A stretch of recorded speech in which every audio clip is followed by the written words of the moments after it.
Hey, hey now. Here we are. Hey, Rob. Hey, what's up? Barney was just jamming out to that intro you did there. Hey, Barney. Good to see you. Good to see you, Barney. Yeah, Ned's here. He's asleep. Oh, is he? Yeah. Sleeps Barney during had the his day. bath today. He had his bath, so he's all. Okay, go get your bone. Go get your bone. He's all Wow. played up. How you doing, Cool. man? Cool. Great, man. Great. Thank you for the golf clap. E flat 916. Thank you. You guys, this is you guys know on Fridays I do a show with Jay Hannon called Talkin' Van Halen. Um, but Rob gave me a message today. Not I at think it was 4 a.m. I didn't either, though. So it was about 5. No, no. No, actually I was out. I was somewhere and Rob sends me a text. Hey, want to go live? I've got some time. I've got some stuff I can show. And that's when I realized, oh, I've got an unboxing that I can do. I've yeah, got something that I found yesterday that I wanted to show off, and I don't have to wait till Friday. I can show it today because this is all Van Halen related. very So cool. and you guys know how much we love Van Halen. I mean, look at him. I mean, look at that background. It's You all know, mirrors. It's just a green. It's just a green background. It's not real. None of that's actually real. Those aren't even real guitars. Just the drum. man, man, yeah, yeah. And I've got the EVH sign. Yeah, We love Van Halen. Oh, new feature. I've got the live chat in the background here.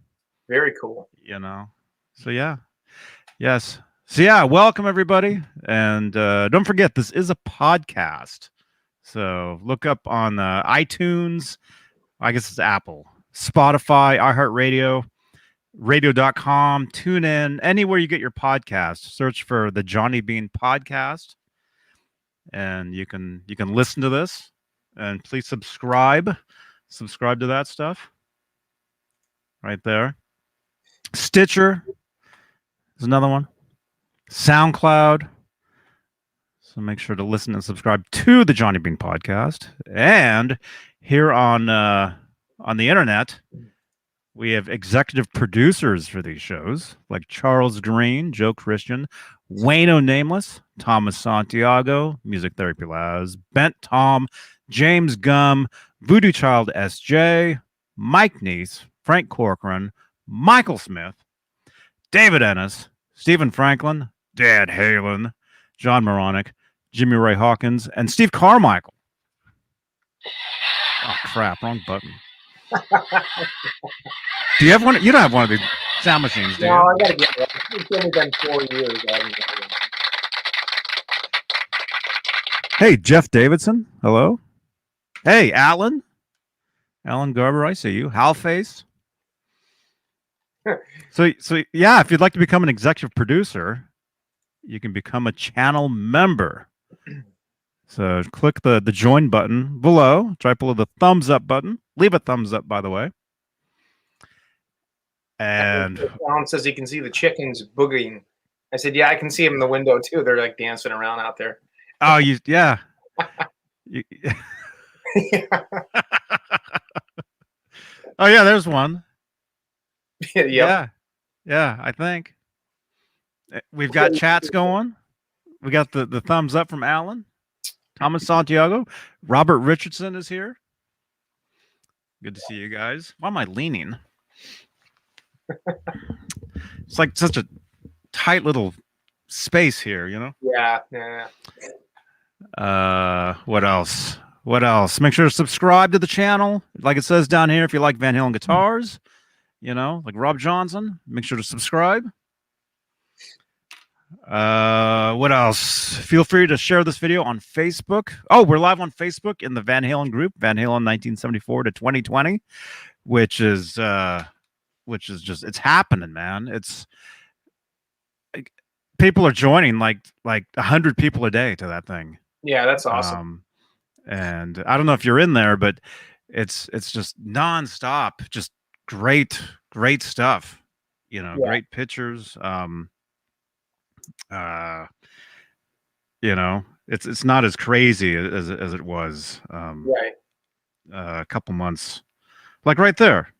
Oh wait, I just missed it. There was a cool picture I just saw. I was going to show you. Anyway, we're live in there. If you're watching from in there, actually, you can talk to us in the chat. You have to sign in. There'll be a little blurb there talking about signing in, so we can see your avatar. Yeah, see, here we are. Here we are. We're live in the group, right there. Yeah, there's the links. Hey, Charles Green. Hey, what's up, Charles?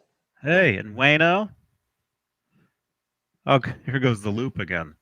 Brad Cook. Hey, what's up, Brad? Hey, Brad. Brad, you're gonna have to jump in with us sometime, man.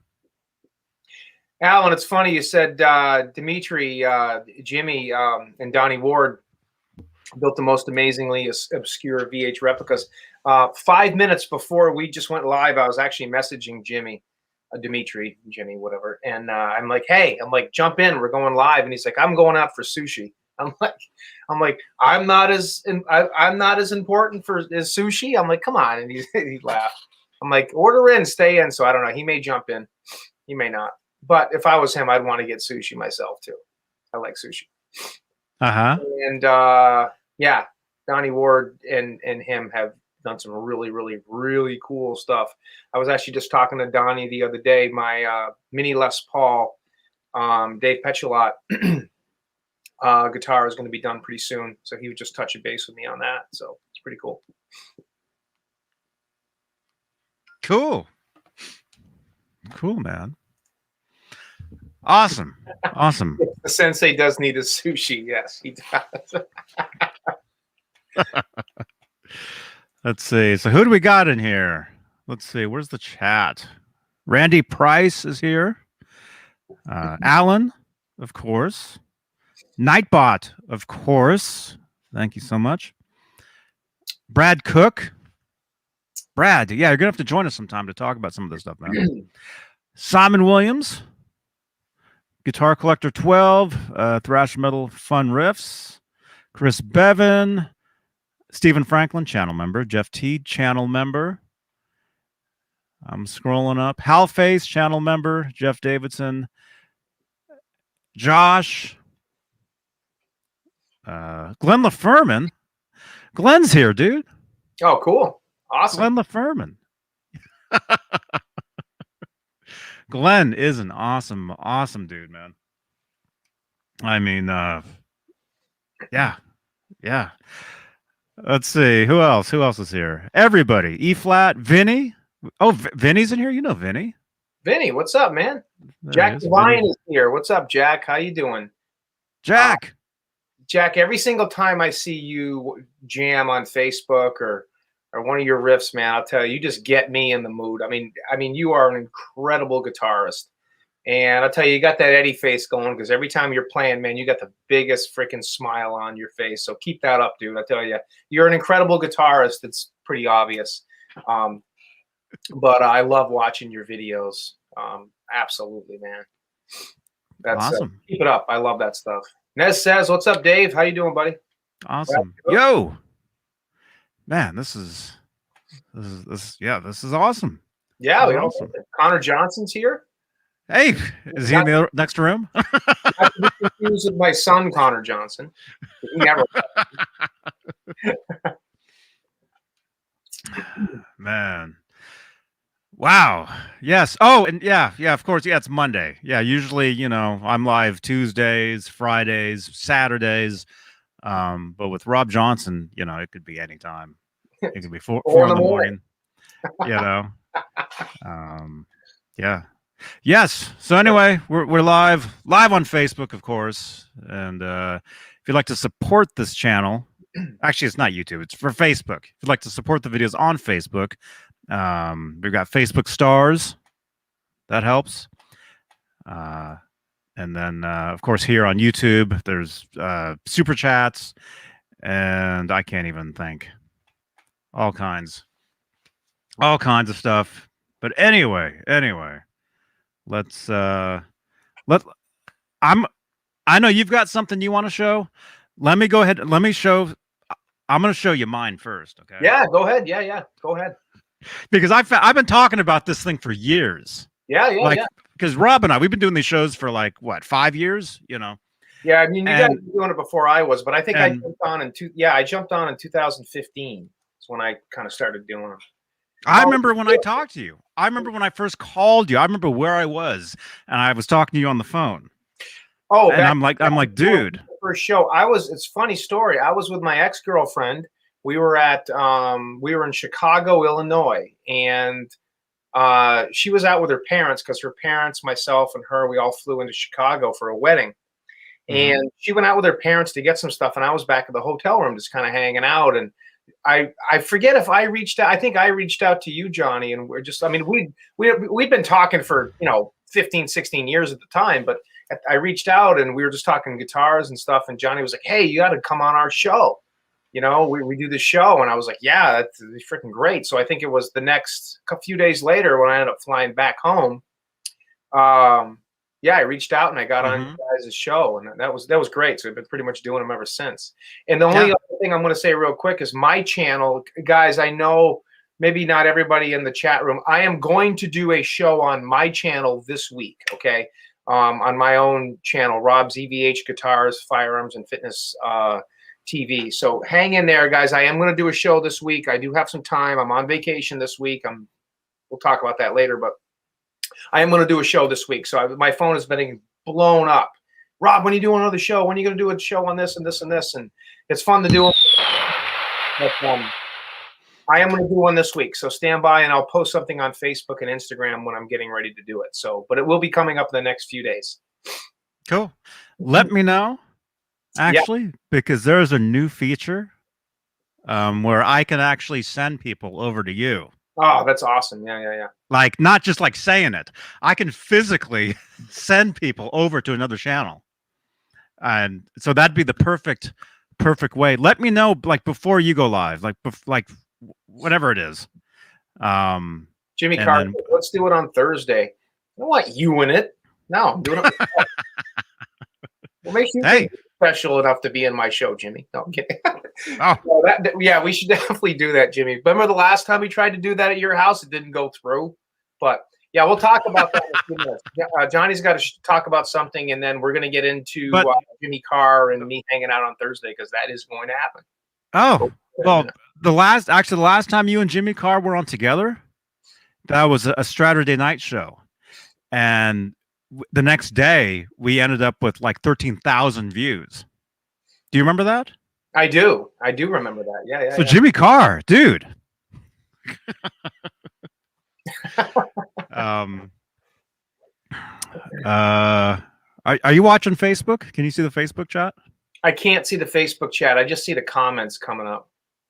Okay. I think we have somebody from Facebook that you know, because I see you in their avatar. Oh, that's Allison. Yeah, Allie. She must have like photoshopped my picture and like hers. So no. Hey, Allie, how are you?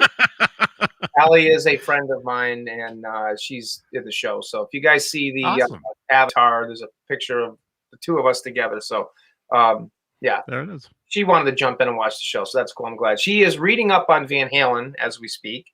I just bought her the Life magazine the other day, so she's getting all excited on Van Halen. So I'm schooling her, because these young kids today, they don't, these 20 and 30-year-olds, they don't know anything about Van Halen. They're like, Van who? You talk about the shoes, the Vans. They're like, what? I'm like, no, Van Halen. They're like, what? But no, that's cool. So I'm glad she joined. That's awesome. Welcome, Allison. Thank you so much. Okay. Anyway, check this out, man. You're gonna dig this. Dude. I think everybody in here. We got 63 watching here. Everybody in here. Tell me what it was, so I don't even know. No, Rob has no idea what I'm gonna pull out here. No, I don't. But this is something I've been talking about, saying, "Oh yeah, I've got this one thing. It's awesome. It's great." But I've never actually had it. Like, it's been like in the shed out back for like ever since I've lived here. So nobody has seen this. But I'm gonna show it to you guys. I found it. It's in this tube here. Ooh. Okay. It's a horn? I don't know. Can I get this out? Here it is. Here. Oh, come on. You gotta be careful. It's a poster of Halle Berry nude. Well, And she's kind of old now, anyways. know. So it's not even that exciting anymore. So okay. Check this out. Here, I'm gonna present. you got to do the wait. Where's your little red box? You got to do the how to do that. Rob, you're gonna freak out. Ready? Yeah, I'm ready. Yeah, I'm actually really excited to see what it is. You're not gonna believe this. You're not gonna believe this. Oh wow. Okay, it says to Mike, okay, which is not me. But I bought this. I bought this from a guy named Mike that went to NAMM in '91 and got is that this. Your friend Michael? No. No, it's not. But this is legit. This is real. Wow, that is so cool. That is cool. So from NAMM, from the Ernie Ball booth, 1991. I've had this for years. I've had this. When did I get this? Sometime in the 90s. Sometime in the poster. I have late poster, but obviously it's not signed. That's awesome. Yeah.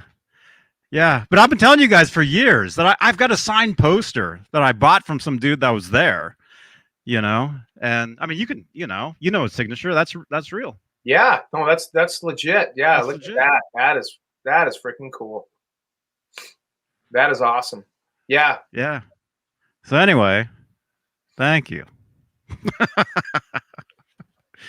Yeah, I can't believe it. I can't believe I found it, man. And that's especially now, man. It's incredible. Yeah, Jeff Davidson says I love that red guitar. Yeah, me too. Eddie had that red one. He was actually playing that. It was Steve Morse and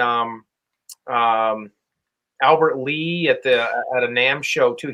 But I mean, it was right around the time when he was Rob. That's when this was signed. This was signed that day. Yeah. So Eddie loved that red guitar, and I don't know if that's the one that he ended up giving Sammy, because he gave Sammy a red Music Man. It very well could have been that one, because we all know Ed went with his amber one. But yeah, I mean, it's funny because that particular red guitar, and then when he went with Peavy, I mean, you can see mine right up there. He went with Peavy, which we'll talk about tonight.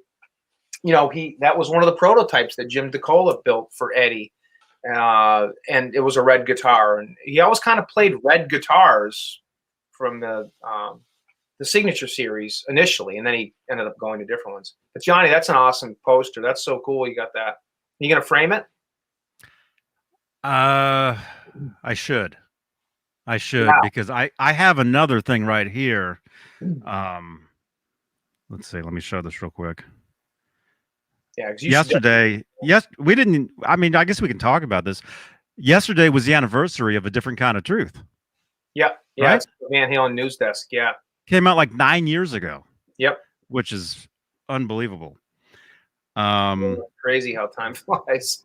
Yeah. Where is that? Anyway, I have another. Well, here. I've got the album. I've got the album framed on my wall here, signed. Yeah.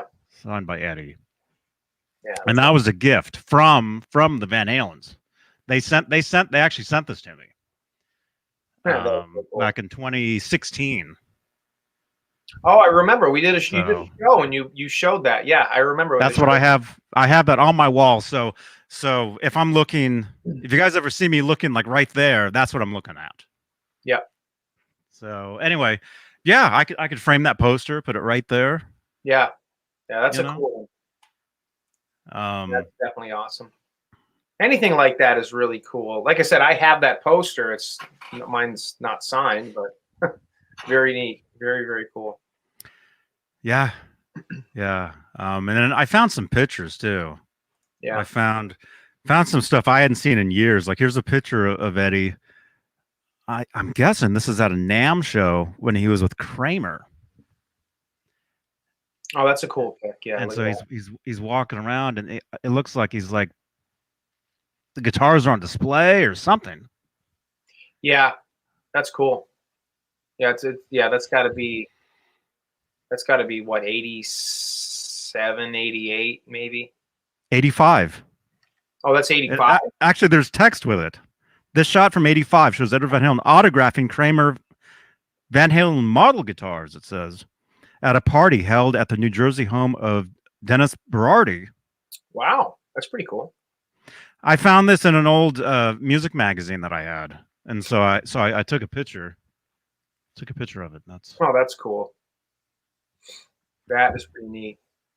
That's what it says. Wow. That's cool. He didn't do a lot of that back then.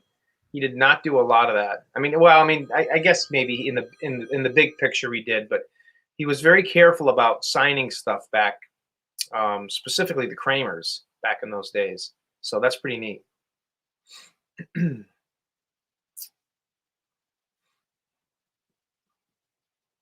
What do we got for questions? We got.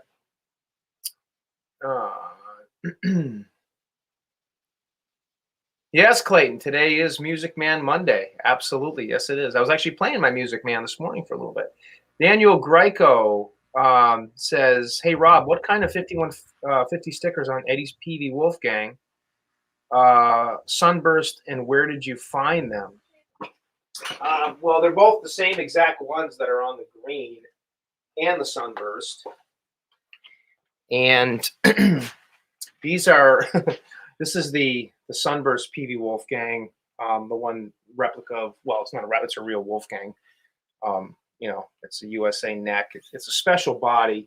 It's not an arch top, but it's a special body. But I'll get into that later. But it's a real deal. But it's like the one that Eddie played from '98 until 2004 is one of his main ones. But these stickers, you can buy them right at the hardware store. They're the easiest stickers to find. I have piles of these things just like kicking around. Any Ace hardware store, they're just mailbox stickers. Eddie went pretty easy on these ones when he was putting these on the guitars. This is definitely something. This is a cool guitar. Plays great. Yeah. So we put that's on awesome. this guitar and on, you guys can see the green one back there, the Sustainer. That's a green PV Wolfgang Special USA. It's got the big long eye bolt on it like Eddie had in 04. It's got the Sustainer in it and everything. That's a great guitar. But he put these stickers on those. So, yeah. Pretty much at any hardware store, they have those. Cool. And hey, like I said, I need to switch offices. So I'm gonna leave you on here. I'll be right back. All right. Yeah, sounds cool. I'm gonna put this guitar back, and while Johnny's doing that, I kind of figured tonight if you guys, hold on, let's go back a little bit here. Let me just double check I didn't miss any questions. Randy, I'm going to get your question here in 2 seconds. Let me just see if I didn't miss anything.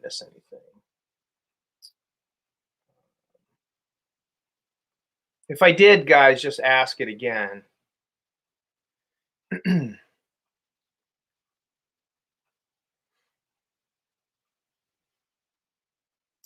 All right, so Randy, I'm going to get to Randy's question now. It says, what's the 5150 body made of? Berardi said it's alder. Lots of speculations, basswood or an ash variant.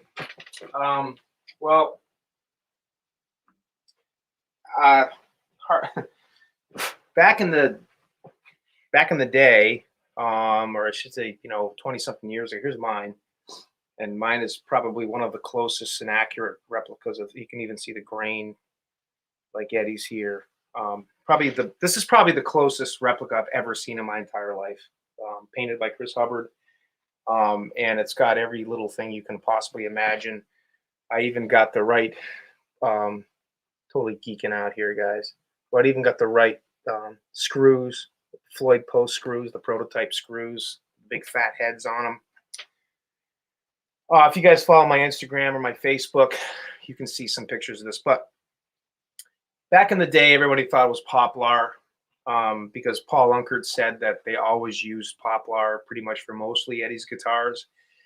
When I met with Paul Unkert, with Dave Nesdahl, Anthony Sajazi, Gosh, Dave, if you're watching this, I'm sure you are chiming. Who else was with us that night we made that trip? It was you, me, Anthony. I don't think Nick made it. Whatever. We did a show, whatever. We did a show right at Paul Unkert's place with Johnny and everything. But anyways, back in the day, Paul always said it was Poplar, and we always thought that the 5150 was Poplar. Over the years, we kind of started to figure that it was probably basswood. And then due to the grain pattern and everything else, people are starting to speculate now and saying it was ash and whatever. And it very well could have been. My theory is still it's basswood. That's what this one is. This one is basswood. Could it have been ash? Yeah.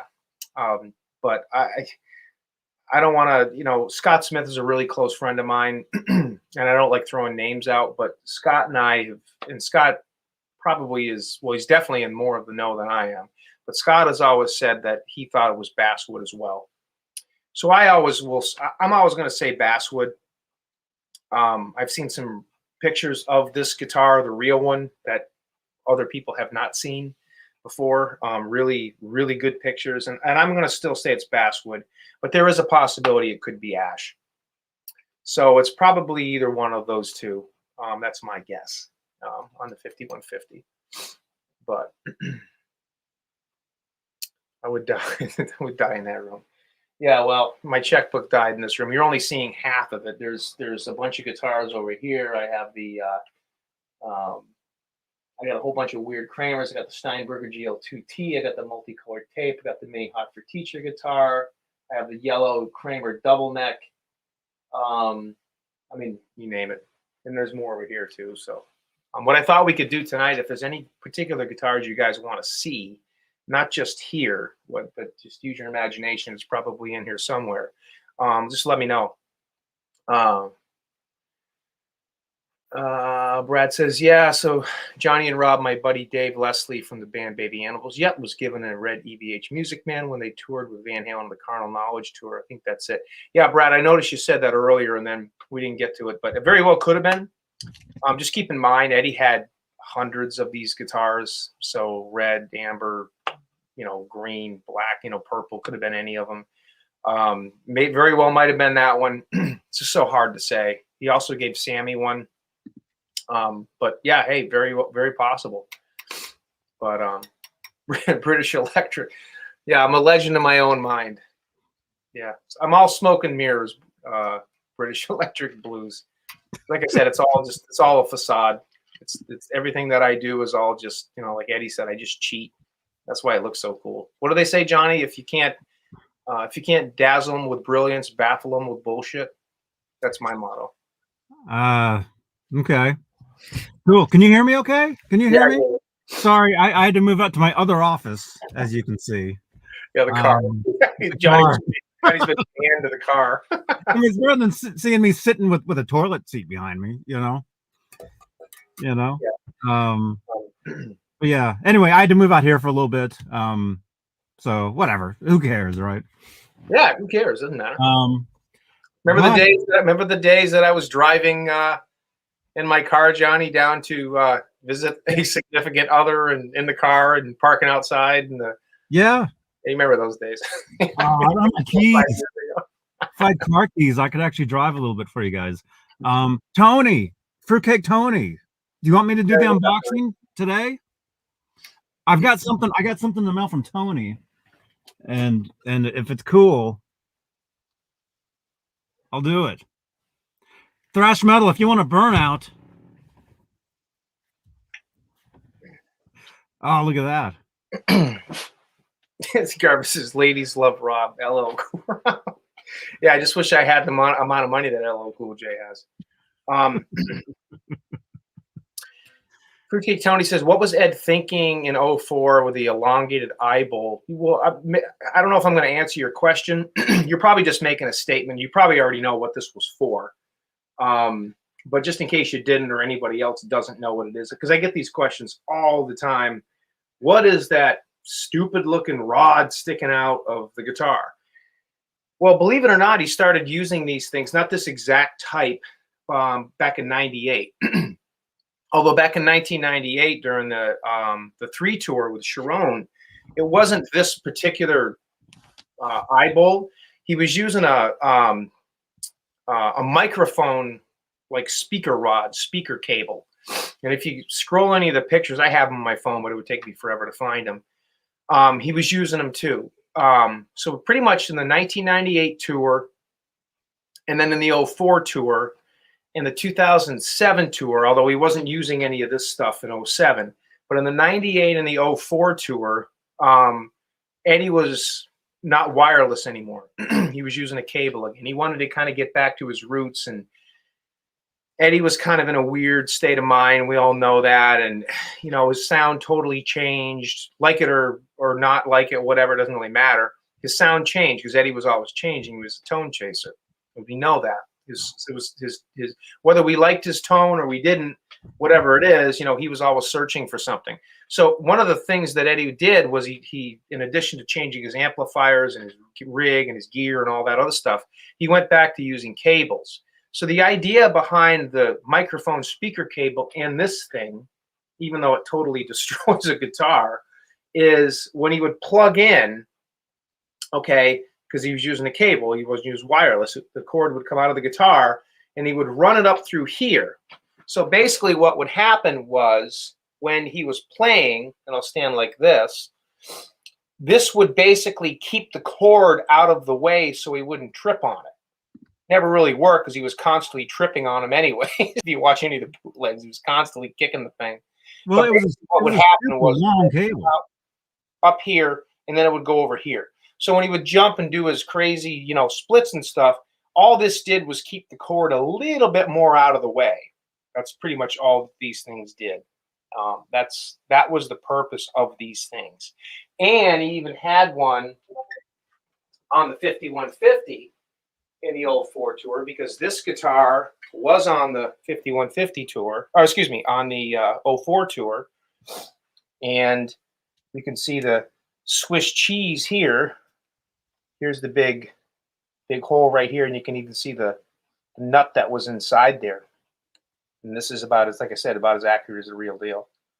So he had him on this guitar, and he had him on the Sunburst 5150 as well. So that's pretty much what that was.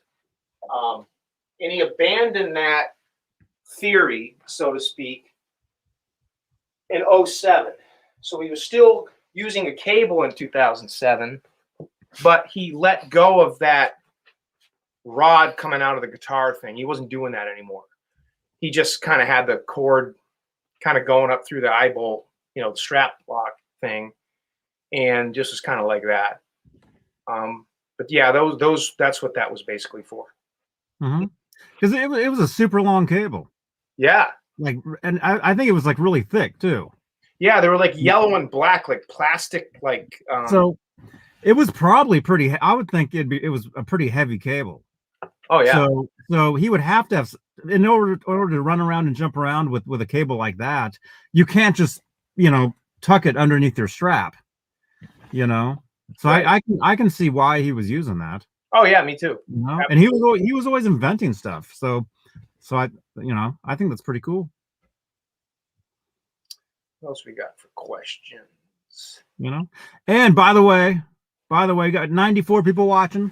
Nice. Leave a thumbs up, subscribe to the channel, like the page if you're watching this from Facebook, Johnny Beane TV page, like the group Van Halen 1974 to 2020, and of course you see a phone number right there.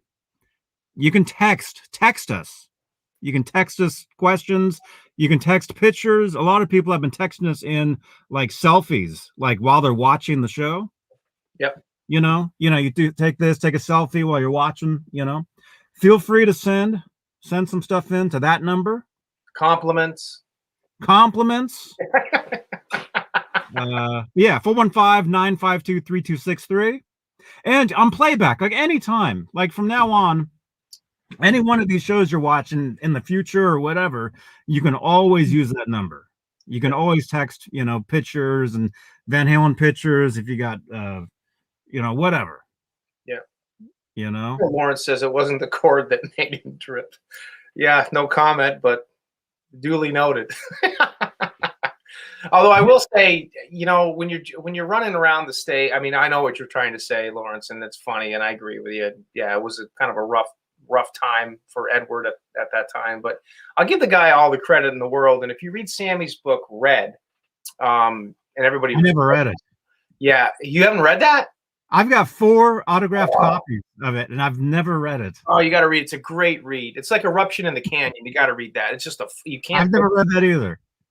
I'm telling you, man, you got to read that. It is not only is that amazing pictures, it's just a great read. But the one thing I will say for Edward is, as difficult of a time as he was going through in the '04 phase, you know what? That guy still came out every night and played and made it through the shows. And Sammy actually gives him credit in the book Red. Everybody always hammered Sammy for cutting him to shreds and everything in that book. And, whatever, I'm not going to get into that. But the one thing that Sammy did say, and a lot of people don't mention this, was as rough as a time Eddie was going through at that particular period in 2004, he still came out and played and gave it everything he had. And we all know he recovered from that, because the next tour, boom, well, 07, not so much, but 08, 2012, boom, it was different. It was a totally different guy. So he made it through it.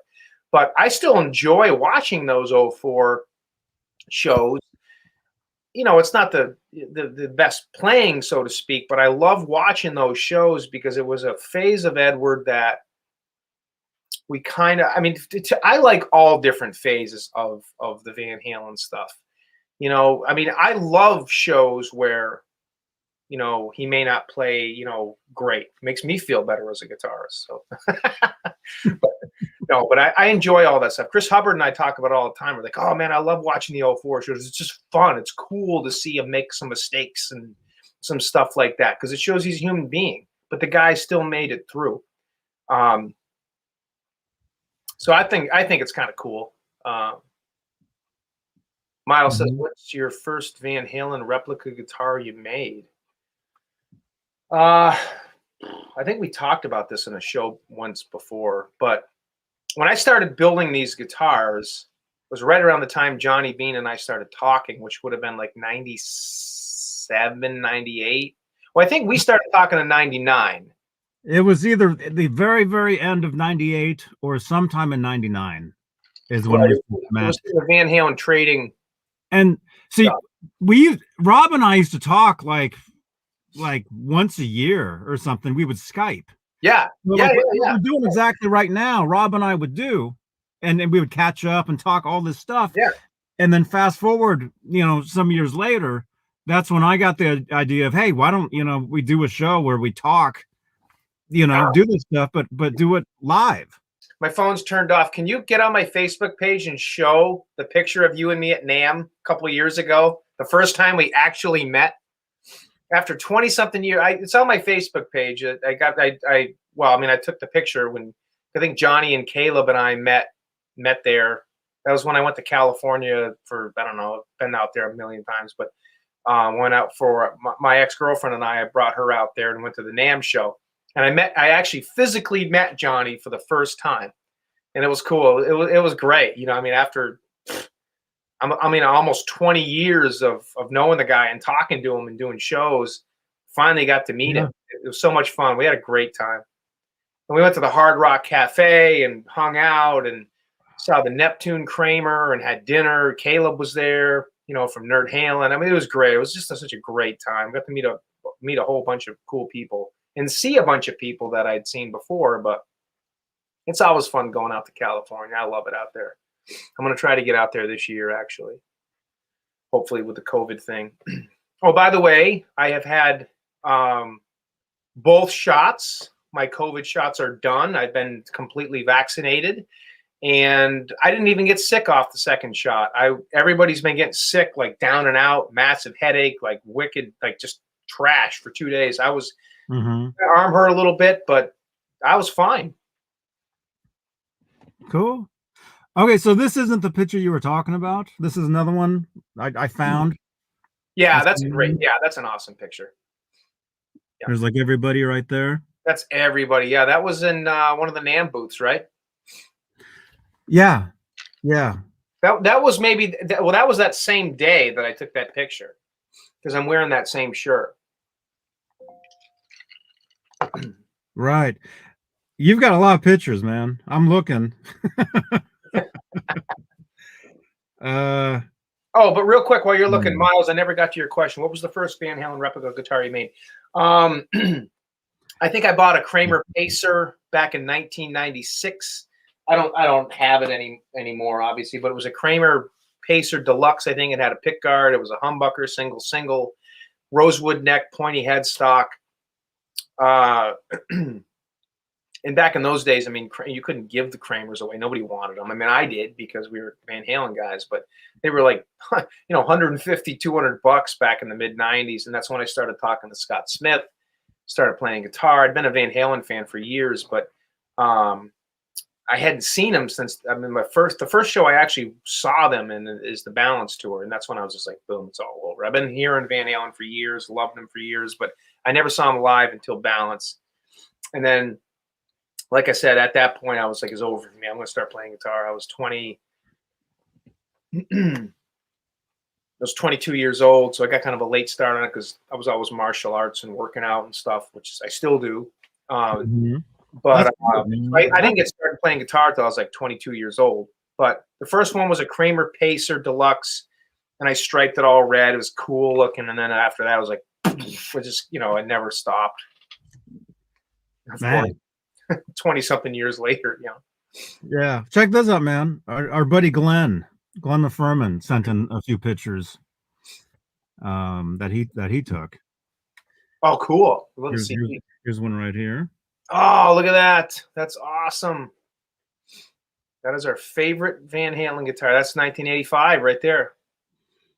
Pep Girl. Pep Girls t-shirt. That's awesome.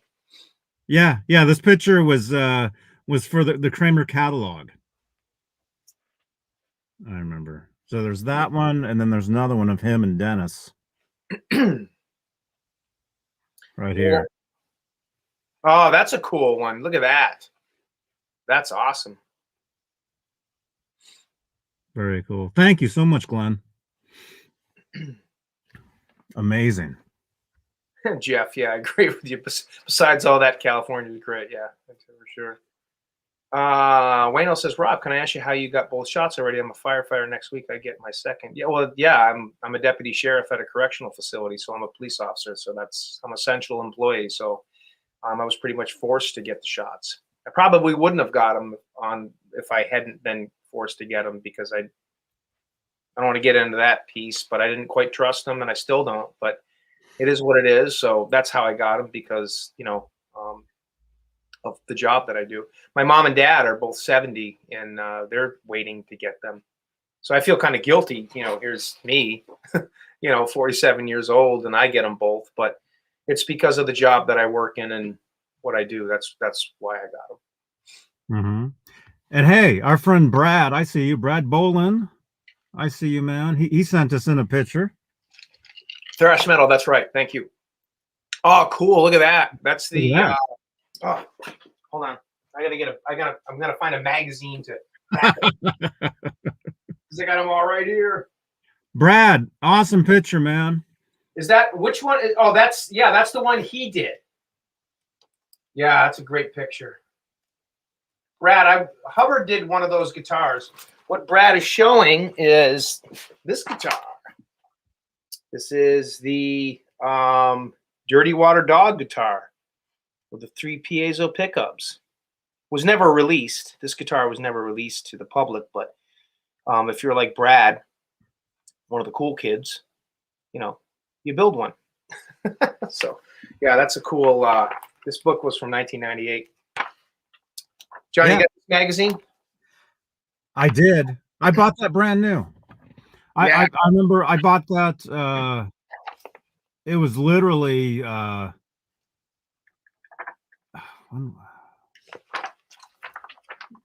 might have been living in what month did that come out? What is this? This is, I gotta hold it back here because my eyes are going bad.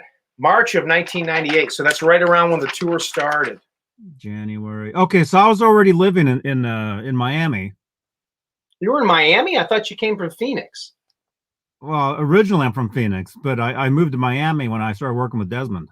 Oh, that's right. You were with Desmond Child. That's right. Yeah, yeah.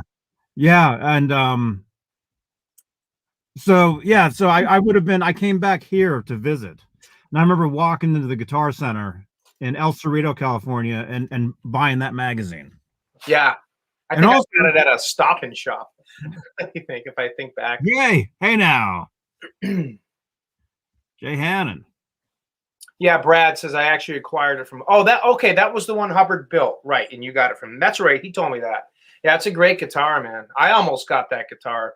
I was this close to getting that before you did, and I opted not to. But yeah, that's a cool one, man. Hang on to it. That's a cool one. Fruitcake Tony, yeah. I was for those. Hey, what's up, Jay? 7/8. What's up, buddy? You got to be stoked that Brady and Gronk got another one. You know, I was so bummed out when Brady left the Patriots, but I mean, I get it. I mean, a lot of people don't realize it, but you know, Brady took a pay cut year after year after year to get people on the team, and then the one time that he asks for a certain amount of money, they say no. So he's like, bye. So as much as it sucked to lose him. Does he need the money? No, he didn't need the money. He's loaded, but it's more out of principle. Brady finally wanted to be able to capitalize, so he left, and so good for him. Hey, what's up? Is he watch? Okay, so he's obviously watching right now. You're watching your car too? Yeah. So Kurt, I gotta give a little kudos to Kurt. So if you guys watched the show that we did, a few weeks ago, Johnny, and Kurt was wearing his hat, and I'm like, hey, send me one, and I was joking. We did that on Eddie's birthday. Yes, that's right. Mm-hmm. So in the mail the other day or last week, this hat shows up, the VH hat, and I'm telling you, it is awesome, man. It's like it's just a great hat. So Kurt 5150, Kurt Snyder, great guy, definitely a good friend. Again, he just went out of his way and sent me this hat, and I'm very thankful for it, and I'm so thankful to have friends like him and all you guys. Not because sends me hats, but feel free to send anything you want. But I'm joking. But thank you, Kurt. Speaking of friends sending stuff, yeah, Johnny's got an unboxing to do. I've got this. Tony, should I open this? But thank you, Kurt. Appreciate it, man. I put a thing on my Instagram thanking him, and I just want to do it publicly right now. Great guy, cool dude, good friend. We talk all the time now, and I really appreciate it, buddy. Let me know if there's anything I can do for you. Awesome. This thing is packed super tight, Tony.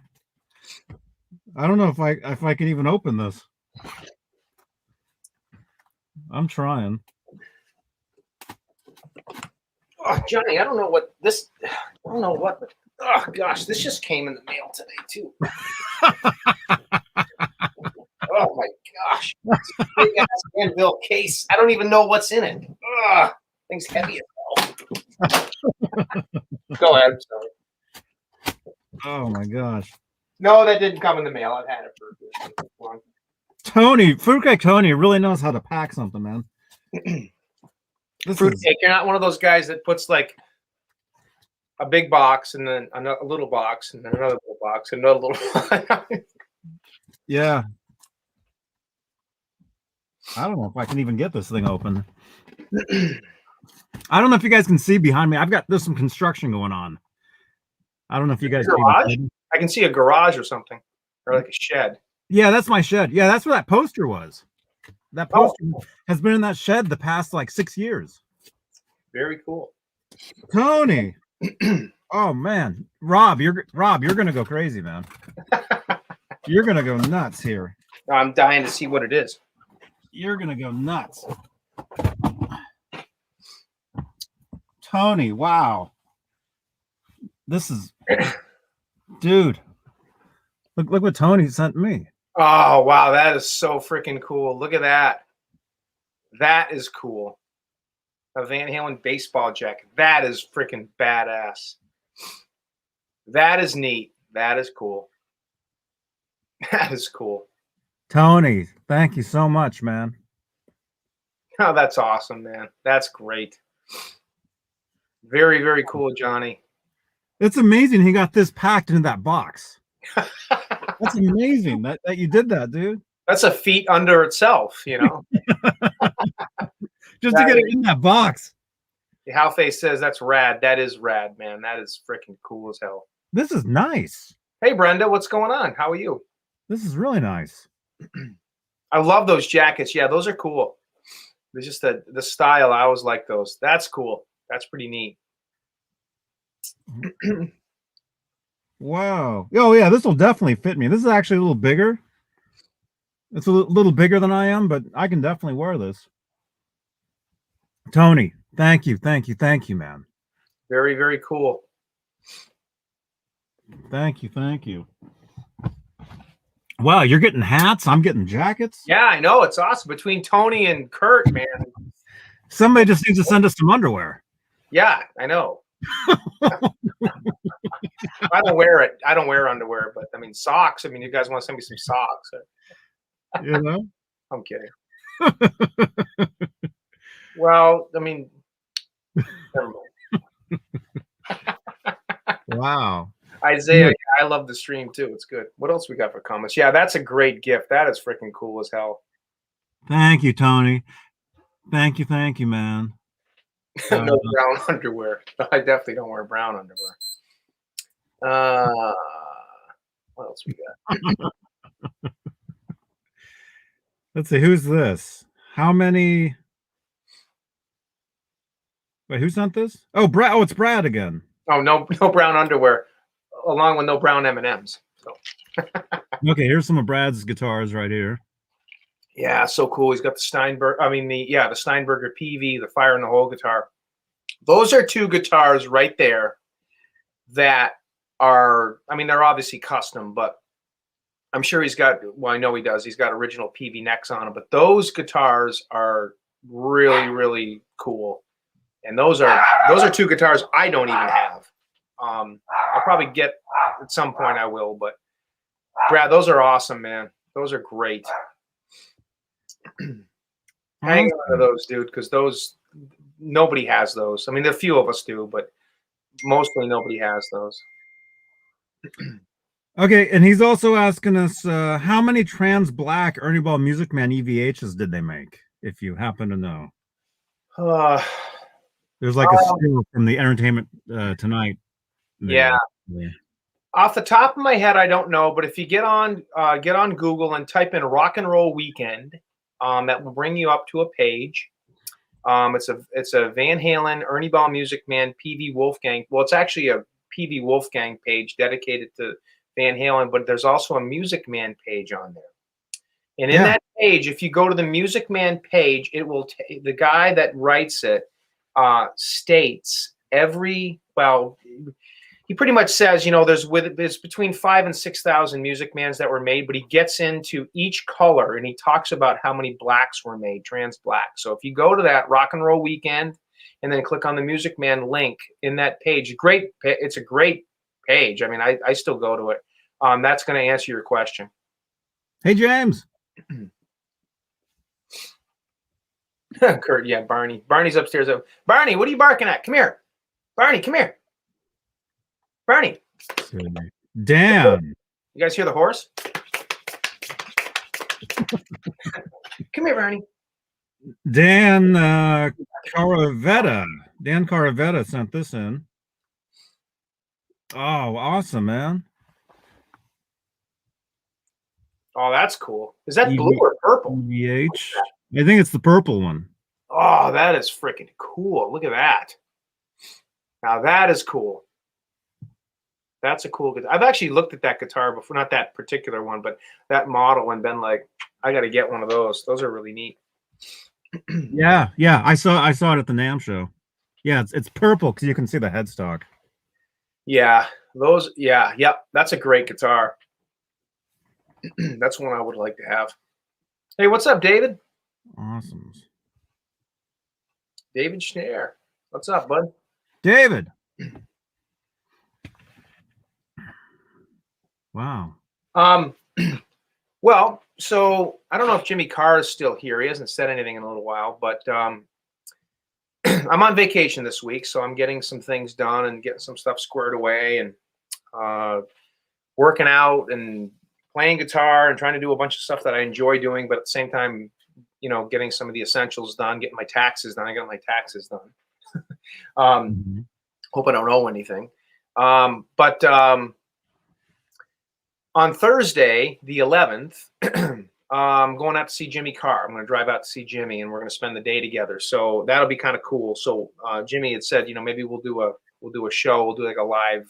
We'll probably go live for a little bit this Thursday, the 11th. So keep an eye on my channel, and if I can get service at his place, because the last time I tried to do it, it wouldn't go through.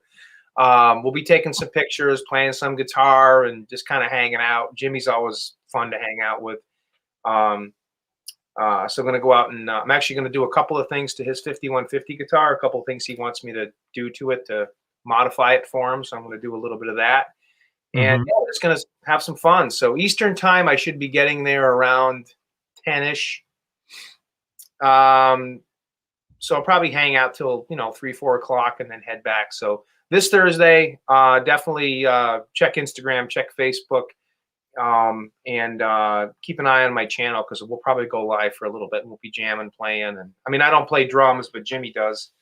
So he plays drums and guitar. Cool. So get to jam a little bit too. That'd be kind of fun.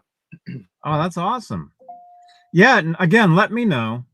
Yeah, definitely. Let me know. I don't know if I'll be in town Thursday. I might be up in Walnut Creek, maybe. But I can do everything from my phone. So I can actually, instead of doing it on my channel, because I do it on the Stream Labs or Yard, I forget which one is Stream Lab or Yard. I have a hard time figuring out how to get people on it. So I am going to do a show on my channel this week. So like I told you guys, hang in there. I will do one. You guys can all check it out.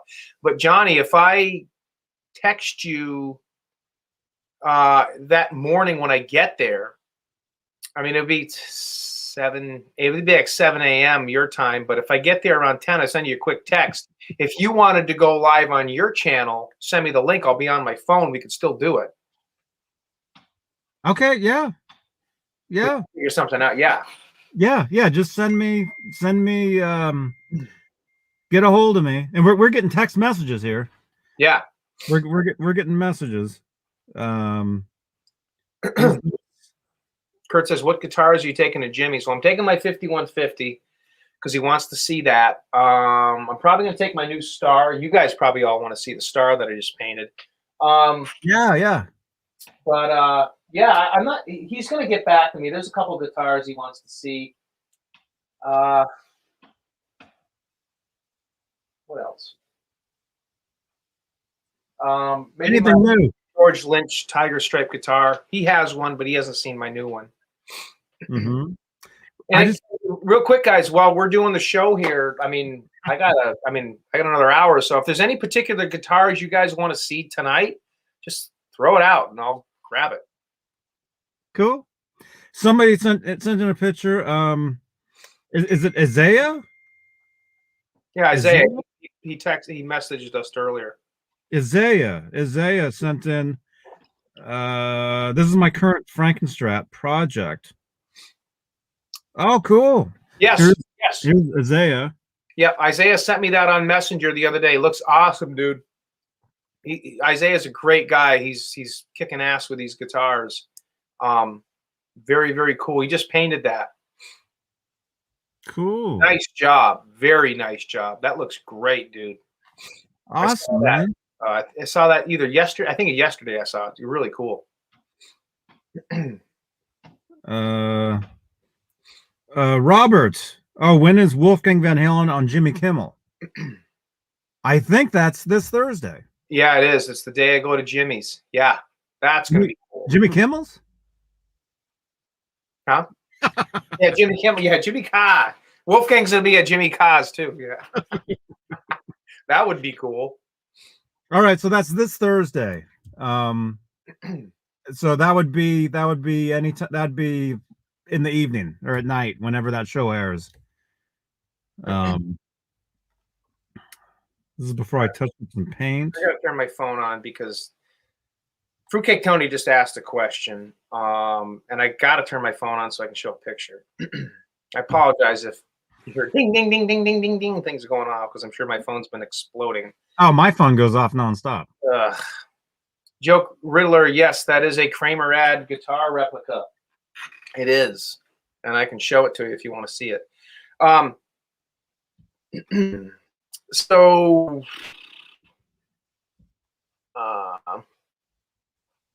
wow, they're blowing up now.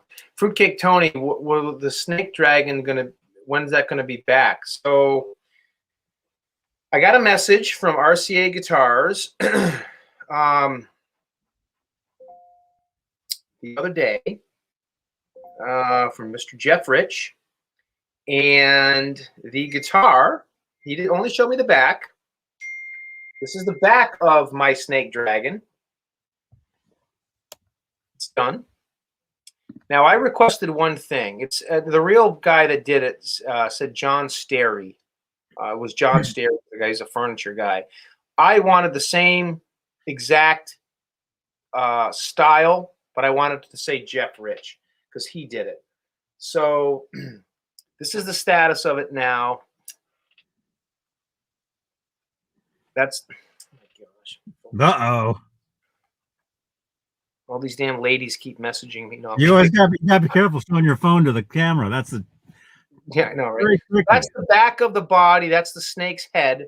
It's got part of the scales on it, and yeah, so that's where we are right now.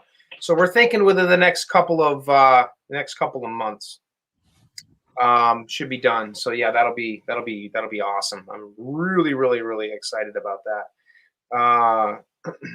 So I'll keep Joke Riddler. Speaking about Kramer ad guitars, check this out. Check this out. Oh, I've never seen that picture before. I'm gonna get mine. Glenn was saying that picture was taken right before the famous one. Right before that shot was this shot. Brian Harrison, PVU USA, VH Wolfgang Standard Tobacco. I already had that out in the show, so you must have got on late. So if you go back and watch this again, you will see that guitar because I brought it out.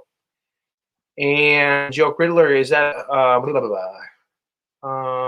Robert Richardson? Can you show your purple PV Wolfgang? I don't have one anymore. I have a purple Music Man, but I do not have a purple PV Wolfgang. Will you be showing the mini Les Paul on your channel when it's finished? Yes, I will be doing that. Steve, Donnie Ward should be finishing that up pretty soon.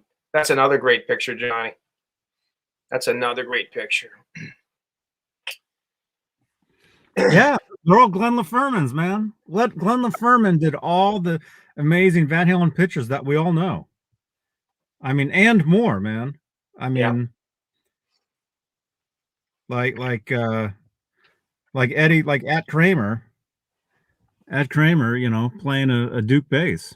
Yeah, that's so cool. Yeah, that looks like the same day that he was painting the Neptune or destroying Neptune with black stripe at lunchtime. Yeah, well, Glenn did that photo shoot. He did that. Yeah, you were telling me that. Joke Riddler, this is the Kramer Ad Frankie replica. Yeah, it's real cool. This is a Walker style body. So it's got the big fat huge horns. Yeah, it's great guitar. Chris Hubbard painted this one for me. I've done them before myself, but Chris did this one. Came out really, really cool. I love this guitar. It's got the gold Godot crown heads like Eddie had. It's got the exact string tree, the real narrow one that Eddie had on it. It's like a paper size thin. It's got a prototype vintage Floyd nut. Back, #1 Edward Van Halen model, just like the real one said. And this is about as close as we can figure what the back looked like. There are some pictures from the Sao Paulo Brazilian show they did. And I got some pictures that pretty much, you know, Dave Nesdall and I compared and contrasted years ago. and we think this is what the back pretty much looks like. To the best of, we know it looks like that, but to the best of our ability, we did that. So yeah, this is the Kramer Ad Frankie. Really, really cool guitar. I love it. Plays great. It's not in tune.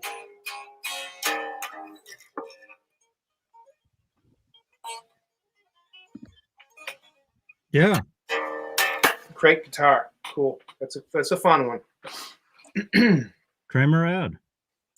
That's it. I got a poster on my wall of that guitar. It's great. Now, this guitar was given to Rudy Lieren. If I can find this picture. We can show this picture. Have you seen this one? No, I have not seen that one. That's a cool one. Eddie gave this guitar to his guitar tech, Rudy, back in the 80s. And I'm going to find this picture because I know we can show this. This is the last known picture of this guitar that we know of. That we know of Rudy holding it. And Glenn took that picture. yes. Exactly. And basically what it says, thanks, Rude. It's been a hell of a 10 years. Let's do another 10. Edward Van Halen. And that's what it says on this guitar right now. Well, yeah, wherever it is now, that still says that. Now, Rudy does not own this guitar anymore, as far as I know. However, there's a story that the guitar was given to Mick Mars, and then Mick Mars' girlfriend destroyed it. And it was that. I mean, that may be true, but I will tell you right now, I know for a fact this guitar is still alive and well, and it is out there somewhere. I have an idea where I think it is, but I do know that it is still out there, and I'm hoping one day this guitar will make an appearance again sometime. I really kind of think it will. But it is still alive and well. I do know that. Wow. It has not been destroyed. Yeah, I got that picture. That's a cool one. Do you have any of those Kramers? I don't have it. I got Kramer's, but I don't have anything like that. Rob, what's your most prized EVH possession? All right. Well, everybody's always asking about this one. And I would say this would be my most prized EVH possession. This is a 1985, sorry about the glare, but I got the light right here, GL2T, professionally striped faceplate, all new hardware, trans trem, had it redone by Jeff Babbitt's a year ago. So everything on the trans trem is brand new. If you get on my Instagram channel, you can see me. I'm doing I play summer nights on this. Great guitar. I've had this guitar since 1999, but I had it rebuilt. This is a brand new. Well, the trans trem is a newer trans trem. It's a version 2, which is what Eddie's has now. Eddie's original when he played it in '85 was a version 1, but the version 2 is better. But I had this completely rebuilt by Jeff Babbitt's last year. Who's the guy that actually built Eddie's or set it up. So I would say this is probably my most prized possession, my most prized guitar, Van Halen. It's got the 0 fret EVH Van Halen mod. What that means is the Steinbergs didn't come with that. But when Eddie was playing this, he would bend so hard that the strings would shift down here. So they Ned Steinberger did what was called an EVH nut mod, which basically meant they put little notches in there so the strings wouldn't slip and slide as much when Eddie would bend, because he was such an aggressive bender. So yeah, this would probably be it. The Steinberger GL2T. This is a cool guitar.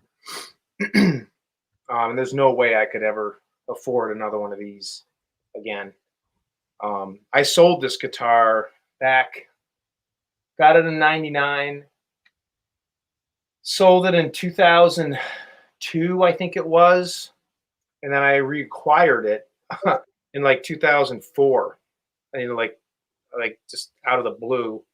And I swore I'd never get rid of it again unless, it was an absolute emergency. But yeah, this is a cool guitar. That's probably the one that I would, that and my 5150 probably. Mm-hmm. And hey, don't you have this poster? Hang on. Or something like this? Isn't there a poster like this with him with the guitar? I gave mine to Chris Hubbard, but Eddie was dressed like he was in the main one. I don't have that one. No. That is cool. It's an outtake. Yeah, these are all outtakes from Glenn LaFerman. Those are cool.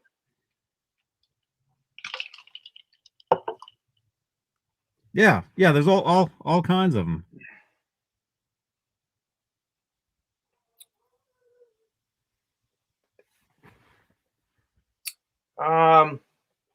Bride the Sign Guy, I do not have the Two Burritos guitar anymore. I I got rid of that a couple years ago. Kind of wished I still had it. If you guys get on my Instagram page, Rob CJ 5150, I actually play as is on that guitar. You got to scroll down, but I kind of miss that guitar. Do you have an Eruption 78 guitar? Could you tell me the value of the volume pot? Oh, look at that. There's Dweezil, our buddy Dweezil. By the way, as we speak right now, Running with a Dweezil should have a new episode up. Should be with Billy Corrigan. Should be coming up today. So I got to download that when I get off. Yeah, that's cool. I love that Eruption and Running with the Dweezil. Those episodes are great. That's a cool one. I've never seen that picture before. We've seen Eddie hanging out outside the window with the striped Kramer neck. That's pretty cool. That's pretty cool.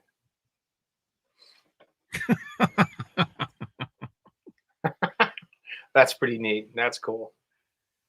Wow. Amazing photos, Glenn. Yeah, those are cool. Miles Taylor, can we get a closer look at the Rasta guitar? Yep. I do not have. Somebody just asked about. I do not have an Eruption 78. I have a VH1. But it's not a. It's got the Gibson logo, but it's not an Eruption 78. You got to get one of those. Look at this one, man. Look at this. Oh, this is great. Which one? This is great, man. This is awesome. This is like a total outtake. Oh, that's cool. The two chicks are playing. The dudes aren't even there. The girls are playing the guitars, and Eddie's watching. That's cool. Yeah, I like that one. That's cool. Oh, that's great. That's pretty cool. I like that one. I've never seen that one. He took Glenn, all those pictures. Huh? I can't wait till we do our show, Glenn. We'll be doing a show at some point. Oh, that's nice. And we'll be showing all kinds of stuff. Yeah, that's pretty neat. This is the Rasta guitar. This is my new one. This one, I had one. The only difference between that's a cool watch. I like that. The only difference between the one that I had and this one was the one I had was not a 2-inch thick body. This one is. This one was painted by a good friend of ours, Jerry Leica, and did an amazing job on it. And it's a 2-inch thick body. It's mahogany, so it's a heavy guitar. It's got the Schaller blade pickup. When Dweezil showing it at Norton's Rare Guitars, they're kind of going back and forth saying DiMarzio. It's not a DiMarzio. It's a Schaller blade. That's what was in the. Well, that's what it is now. This is an original Floyd Rose bridge. in gold. Actually, the real one actually has a shallower on it, so I'll probably swap that out at some point. But I actually like this one better. My old one had a shallower on it, but I kind of opted to keep this one on. So this is a really cool guitar. It's the Rasta guitar. As we know, this was repainted sometime after the Fair Warning tour going in '82. It was the Circles guitar, which I have one over there, also 2-inch thick body. Headstock was also painted. It was not. This is not the original neck that was on it when it was the Circles, but it's got gold Gato crown heads on it, and added the primer on this like the original had. It's got the Johnny Beane cavity. It's called the Beane cavity. Johnny Beane cavity. So I added that here, like the rear has. And one thing I did do to this guitar, and I do get this question. There is, I don't know if you guys can see it. I don't know if you can see the staining here, down here. That is real vomit. Yes, that is vomit. Oh my now, God. Here is something that I did not know until I'm going to give some credit to our friend Dimitri, Jimmy. I don't think Dweezil even remembers this, but sometime back years ago, everybody thinks this was people vomit. It's actually cat vomit, because Valerie Bertinelli, Eddie's ex-wife, had a bunch of cats. And if you talk to Johnny Beane's good friend, Michael Gutierrez, who has one of Eddie's original Kramers that he got in '85 back in NAMM, when Eddie presented him the guitar, it had the case that it came in was loaded with cat hair, because Valerie's cats were always walking around. Actually, it's not human vomit on this guitar. It's actually one of the cats threw up on the guitar, and it's cat vomit. And that is a true story. And the reason I'll even add to that, my cat comes down, and if you guys can see my pedal board down there, see my pedal board? Yeah. My wet dry wet rig. I came down here back, I don't know, a few months ago, and my cat yacked all over my pedal board. And there was vomit all in between. It took me forever to, Remember, Johnny, the cat actually messed up my what is it? Your tour pedal. route. Remember this? The shark guitar came down and put a big dent in the thing because the cat knocked it over. Yeah. Yeah. So, anyways, this is my Rasta, and as far as we know, the vomit was actually one of Valerie's cats threw up on the guitar. So you had your cat throw up on your guitar. So I knew it was a matter of time because my cat throws up all the time. So I came home from work one day back about 3-4 weeks ago, and there's a big pile of cat puke on the ground. So for the first time, I did something I'd never done before. I was actually excited, and I actually oh no treats. So I picked all the vomit up, but I picked up a chunk and I took a piece of paper towel and I just mashed it down here on the side. So that's what that is. You can see it right here. And I don't know if you can tell, it's right in here too. So that's actually cat vomit. So this guitar is about as legit as you can get. Call me hardcore, but yep, I did it. That's the Rasta. You guys glad you asked about it? Wow. That's Johnny doesn't even know what to say.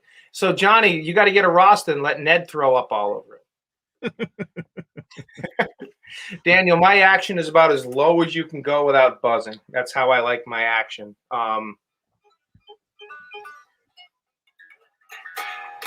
That's how I like my action, really low, kind of like Eddie used to, liked over the years. Eddie used to play with a high action. A lot of people don't know that, but when he went with Music Man, he really started dropping it. And my setup is pretty much just basically just drop it and kind of play this game. I mean, all my bridges, they sit flush on the body like Eddie's did, except a couple of my Kramers and my Lynch guitar, they float. the Steinberger, obviously, too. But I just go as low as I can possibly go, and I just back the trem claw off until, it's so it's not overly bearing on, there's not too much tension. It's kind of a process. You go back and forth, but probably can't tell. But yeah, the action is really, really, really super low without buzzing. It's kind of a game you play with the truss rod, the trem claw, the bridge, and some of my guitars are tuned standard and some are tuned the E flat. Anyway, Hey, Amanda. So do you set up all your own guitars? I do. I pretty much do all of them myself, unless there's something that I can't get a handle on. Every once in a while, I'll hit something where I just can't get it right. And then I have a couple people, local guitar techs, that friends of mine that just have a little bit more knowledge than I do. When I go down to see Dave, I mean, Dave's very good at setting that stuff up too. So if it's something I can't do, Dave will, I'll have him do it. But around my area here, yeah, I mean, I do pretty much all my own setups. I don't normally wire guitars. I'm not good at soldering. So my Star guitar, which I'll show you in a few minutes, the one I just repainted, I had a guy, a friend of mine, wire that up for me. Do you have this poster? Yes, yeah, I do. I don't have it hung up, but that's a cool poster. That's in, Johnny, what's that? 2000? No, yeah, 2001, I think, right? 1 or 2? 2000. It's before the 04 tour. I know that. It's for the 5152s. Right. Is what it is. Interesting. 99, 2000? Huh? 99, 2000 somewhere? Yeah, possibly. Maybe. Oh, cool. Johnny, can you cover it for a second? I'm just going to use the restroom.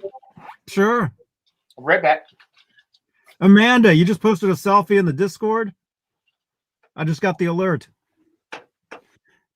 Somebody just sent this in. Yeah, a friend of ours, was it Mully? Sent us a bunch of sent all of us a copy of this. It was like a brochure. Let's see. Don't forget to leave a thumbs up, subscribe, especially if you like Van Halen guitars. If you like Van Halen, we like to talk about, all that stuff. Let's see. Amanda just posted. Amanda, should I show this? Amanda just posted a picture in the Discord. Well, it's public. It's public. There's Amanda. Right there. With a Tessie Switch t-shirt. Happy #Monday. Is Zim's guitar in here? Zim! I'm wearing your shirt, man. The shirt you gave me at NAMM. Awesome. Let's see. What else? Yeah, so if you're brand new, if anybody's brand new to this stuff, make sure to subscribe to the channel. We talk about not just Van Halen, but a lot of rock music. We do a show on Tuesdays, tomorrow night, talking guitars and 80s metal. That'll be tomorrow night. Where's the thing for that? Sorry, I'm on my laptop out in the car. So it's kind of a different setup than normal. Although I might be able to go back into my regular office in a few. Yeah, so tomorrow's show will look like that. And then I do a show on Fridays with Jay Hannon, talking Van Halen, which is kind of what this is today, but this is with Rob Johnson. Obviously, a huge Van Halen guitar collector, if you look at that. Man. And we're live on Facebook. Johnny Beane TV Facebook page, and the Van Halen 1974 to 2020 Facebook group, which is just getting bigger and bigger. And the stuff that the people post in there is incredible, man. Rob, you're in there, right? Yeah, I'm in there. You're in that group? Yep. Dude, you see the stuff that these guys post? Yeah, it's incredible stuff. Incredible stuff. I mean, it's like, just so many. Like, who I was live. Who was I talking to? Was I talking to you? Was it the last time we talked? Talking about all these pictures. Oh, they post all these pictures that we've never seen. You know? Oh yeah. We were talking about that. Oh, man, I never saw your selfie. I just showed it. It's in the Discord. All right, I'll check it out after. But yeah, it's just amazing, pictures. You know, like, is Jay in here? Like, look at that. Yeah, that's cool. That's cool.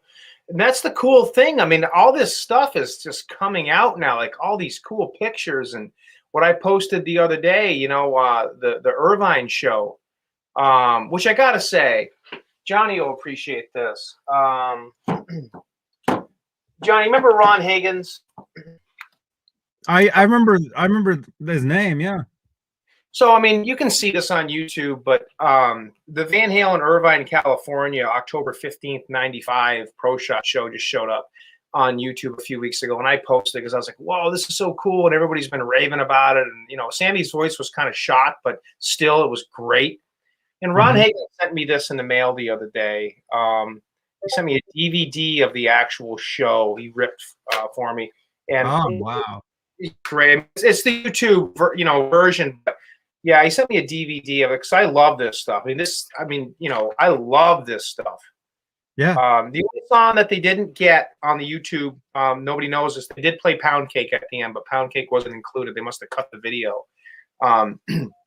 Because I have the actual audience cut of that show too, and they play Pound Cake, where they're actually using Scott Smith's drill, because Scott Smith loaned his striped drill to Eddie in the '95 tour because someone stole Eddie's. This is original one, but yeah, I mean, all these cool pictures and cool videos are coming out now, and interviews. I mean, I'm telling you guys, I always say this, and you know, we lost an incredible hero, icon, best guitarist in the world. But the stuff that's coming out, oh, that's a great picture. That's like the one this is the face that he made with a Kramer guitar, Johnny. You were showing a few minutes ago. I like that. Wow. Being a Van Halen fan, guys, is not going away. I mean, we lost our hero, but we're going to continue to get all kinds of cool stuff that we've never seen. Oh, that's cool. That's gotta be like that. You need a Batman hat now, man. I know, I gotta get a Batman hat. I got a Batman mask. I do, actually. Wow, so much cool stuff. It's definitely cool stuff. Right. But yeah, again, join the group. Join the Facebook group. Let me call it up. Sorry, I'm on my laptop, so you'll hear like typing and stuff. Chase says, did you notice that they raised the prices on all the EVH stuff? Yeah. I mean, it's crazy. I mean, EVH, Music Man guitars, and PVs, the Wolfgangs, they're just like crazy expensive now. And even the EVH stuff is kind of going up a little bit. I think some of that'll normalize a little bit. The EVH line will over time. But the PV Wolfgangs and the Music Mans and that stuff's probably going to stay in the higher side. Just because they're, collectors stuff. And, the Music Man. The Music Man stuff, definitely. Yeah. Because the Music Man guitar is the very first actual signature Eddie Van Halen guitar. Right. Like that poster I showed you guys. Yep. Nelson does the drill.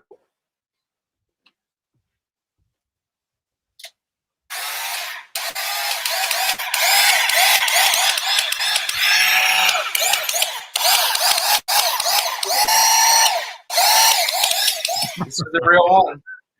Oh my gosh.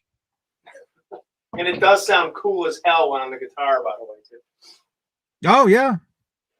Oh, here's another picture from Brad right here, and that's a purple Wolfgang. Is right there. Oh, that's cool. Yeah, Brad's got some cool guitars. He really does. Awesome. I'm gonna run in there and see if I can jump back into my regular Okay. spot. Let you. I'm gonna let you drop. Literally, I'm gonna let you drive for a little bit. I'll take the wheel for a little bit. Yeah, you can take the wheel. Here it is, man. Facebook user says, I got to work with Eddie in 06 on a project that ended up turning into the chicken foot a few years later. That's cool. That's really cool. Awesome. Yeah. Facebook user, if you sign in, I assume you're watching from the group. At the top of the video or somewhere within that video, you can actually sign in to Facebook so we can see your avatar and your name. All right, I'll be right back, man. Yeah, let's see. Robot, yeah, Master Switch, yeah, the EVH star went up like 3 or 4 times. Yeah, it's crazy. So back, let's see. Speaking of the star, I'll show you mine. This is not EVH. This is a custom one, which is way more accurate than what the EVH was. The original one.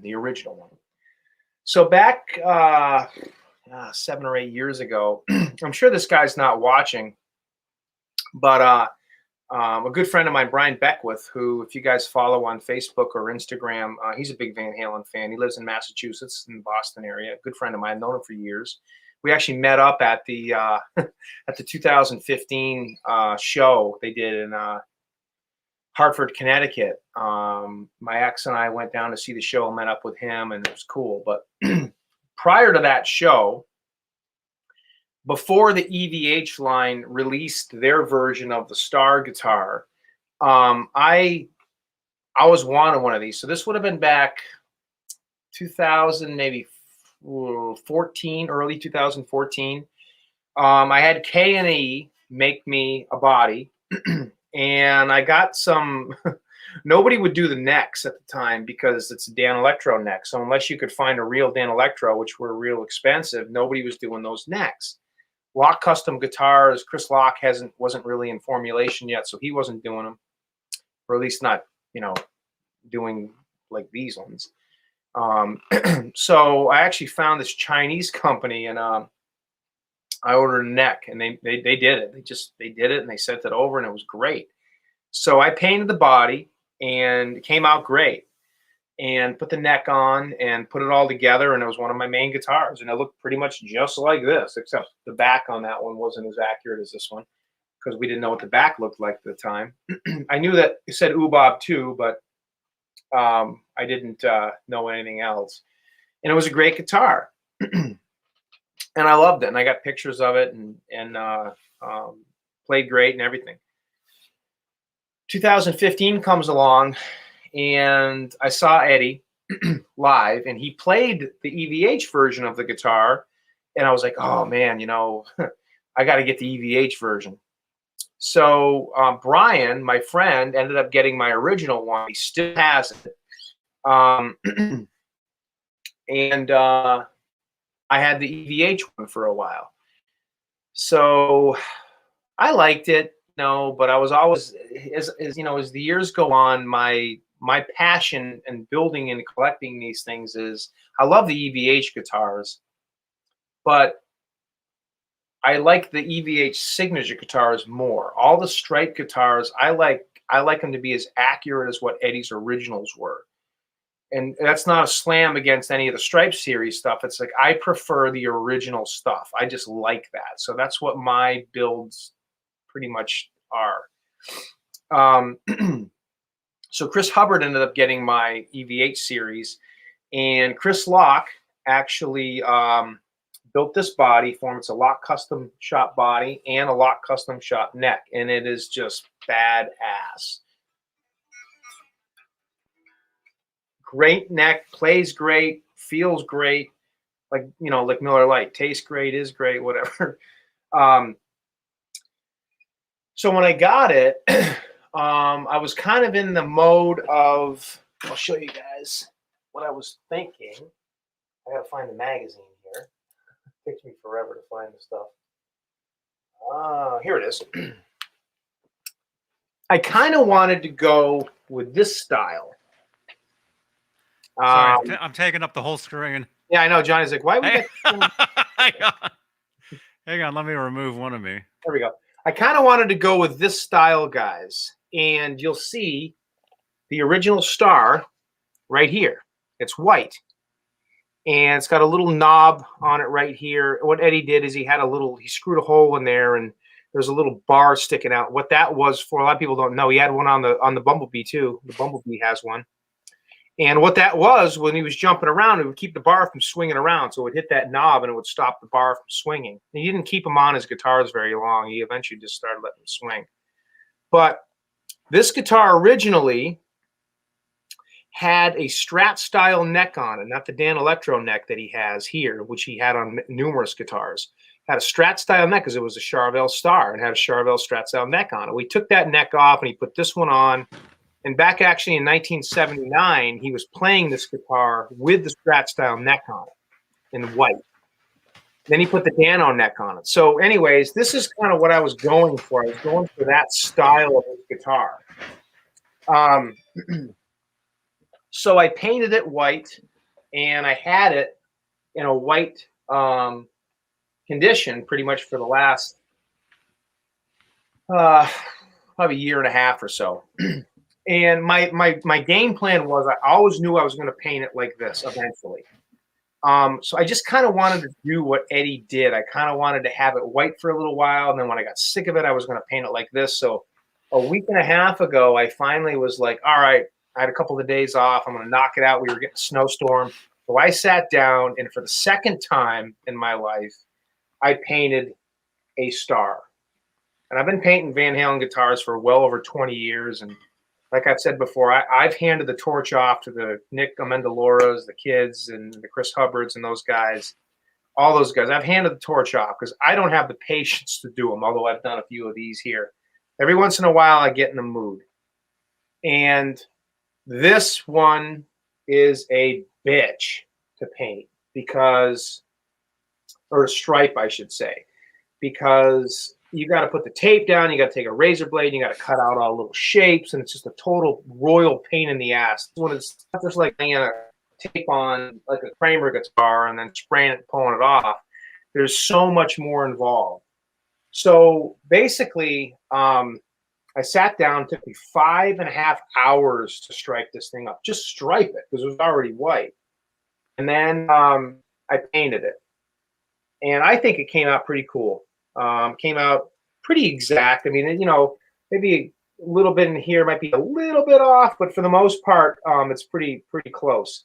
Eddie had a bunch of electrical tape in here, so you couldn't see all this here. But I have pictures of Eddie's without the electrical tape, and it's pretty close. And on the back, I think I nailed the back. This is pretty much what I think the original back looked like. Oobob 2 was something that Eddie had on the back of his. He would call his guitars Oobob. I still don't know what that really means. Ubab. Ubab. You know, Ubab was the original name of the Frankenstein. And I've also heard Eddie would call the rasta too. I've heard that. Right. I don't know why though. David Lee Roth on his radio show had said that it was his idea for the stripes on Eddie's guitar, and he called it Ubab. Oh, that was Roth's idea. Okay, Johnny, I never even knew that. That's what Roth claims. Where am I? There I am. I'm back. Where's this one? Well, anyway, so yeah, she's done. So I painted it. That's cool, man. Let it sit for a couple of days, and I clear coated it so you can see it's got a nice shine to it. So yeah, I'm really happy with it. Came out good. Now EVH missed this line. They missed a lot of stuff. They missed this line going through, and all those lines were too fat here. But you know what? I'm not slamming EVH. They did it. All people don't realize the EVH guitars, the Stripe series guitars. I'm not talking about the 78s and the Bs and the you know, the Frankenstrat replicas. They're tribute guitars. They were not meant to be exact. The 5150 is pretty damn close, but those were tribute guitars. So this one, I pretty much, I had all kinds of pictures, and yeah, I mean, I think it came out great. I'm really happy with it. So this is the start. Yeah, it's. I saw one that Glenn had. You know, Glenn did the photo shoot with Eddie with the star. Oh, when it was. No, when there was no neck. Oh yeah, yeah, that's a great picture, and that's the picture that I used. I just saw one. That's the picture that I used. I got the magazine here too, Johnny. When I was actually, or one of the pictures I used when I was painting this thing. See if I can find it.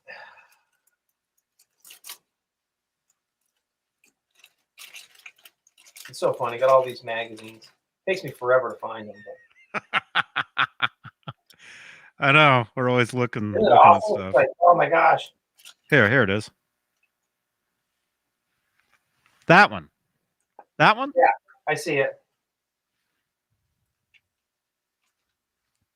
Hang on, I got messages. Okay, so here's the original magazine that picture's in. Oh, wait, hold that up. Okay, this is the original magazine, Guitar World. You guys would be you guys only seeing like a quarter of my room in the background. Yeah, Eddie's flying V. Isn't that great? That's a cool picture.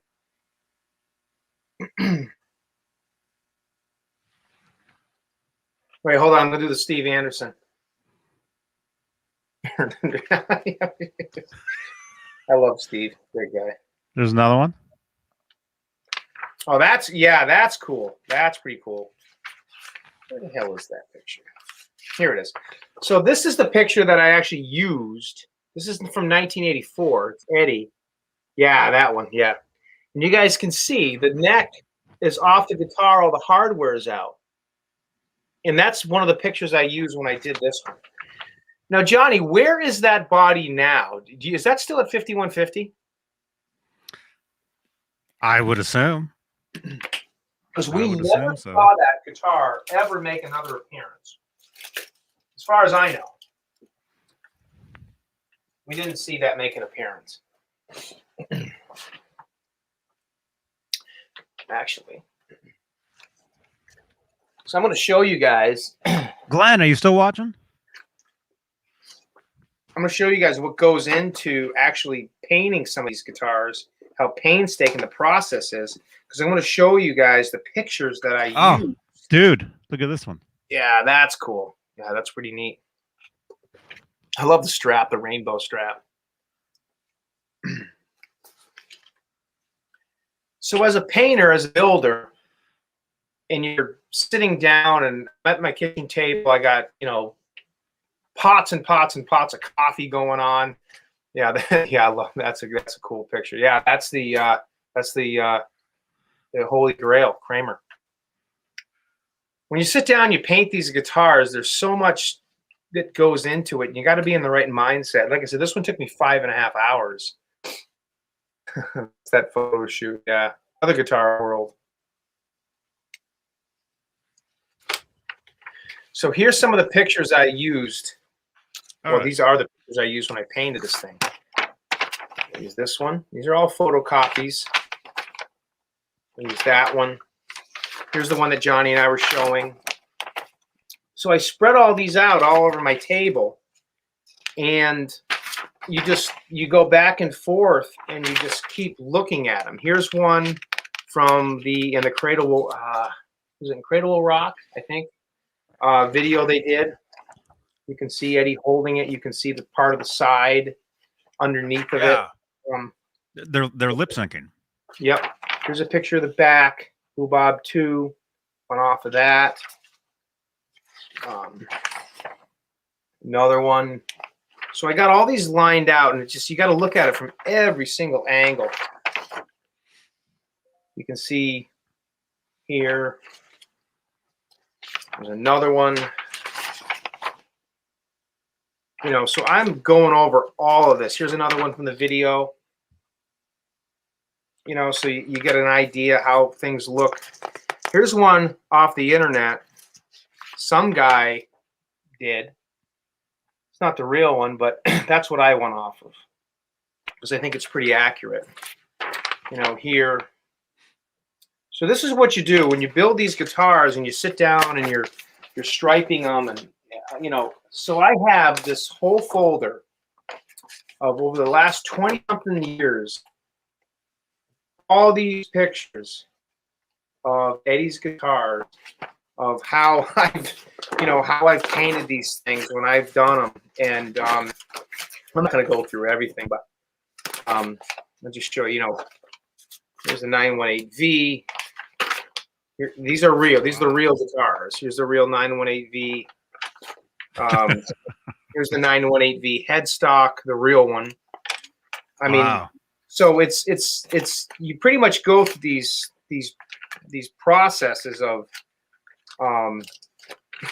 you know, looking at everything from every different angle you possibly can to see, you know, how the tape goes, and I mean it's crazy. Here, Johnny, remember this one? Well, I know Johnny's seen this, but the blue, I got the blue headstock Frankie here. Yeah. I was just looking at a bunch of outtakes from that. Remember this one? Yep. Glenn LaFernum took all those. Yeah. It's so cool. I mean, it's so anyways, it's when you do these guitars, you kind of got to be in the, when you paint these things, I should say, you kind of got to be in the right mindset, because I got about 3 hours into it and I was just like, oh, I just wanted to stop. And I was like, I don't want to do this right now. And I stuck with it. Yeah. Look at that. Yep. Yeah. That's the guitar picks. I have a box of those right here. That was just sent in. Yeah. They got the Circles guitar one too. Robertson.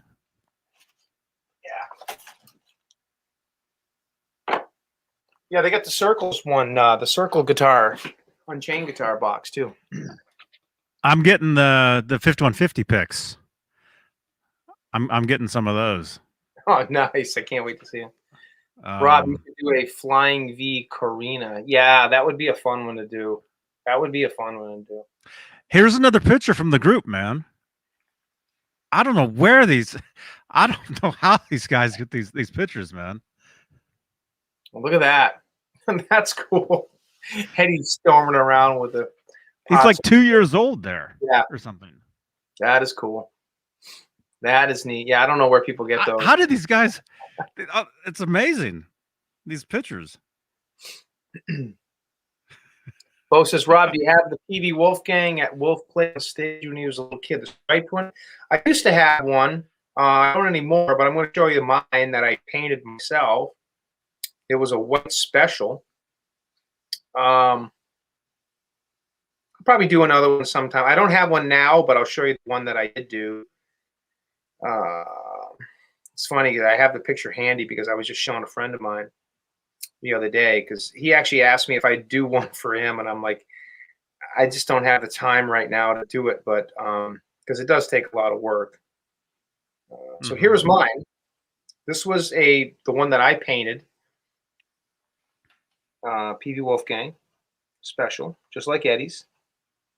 This is about, I did this one, this picture is probably about 12 years old. Did this about 12 years ago.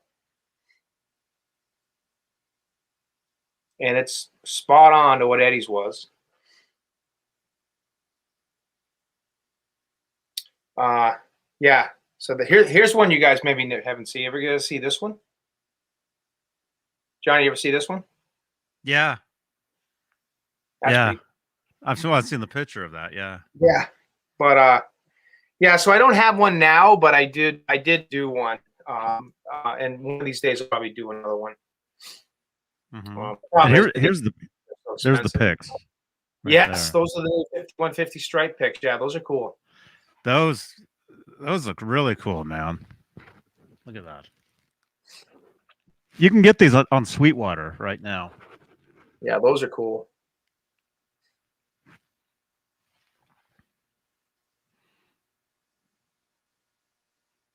How Majestic says Best of Both Worlds is playing on Cirrus. Very cool.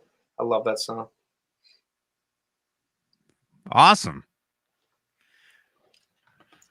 Is there a video of Eddie playing a Red Music Man live? Yeah, right here, right now. Get the live right here, right now DVD.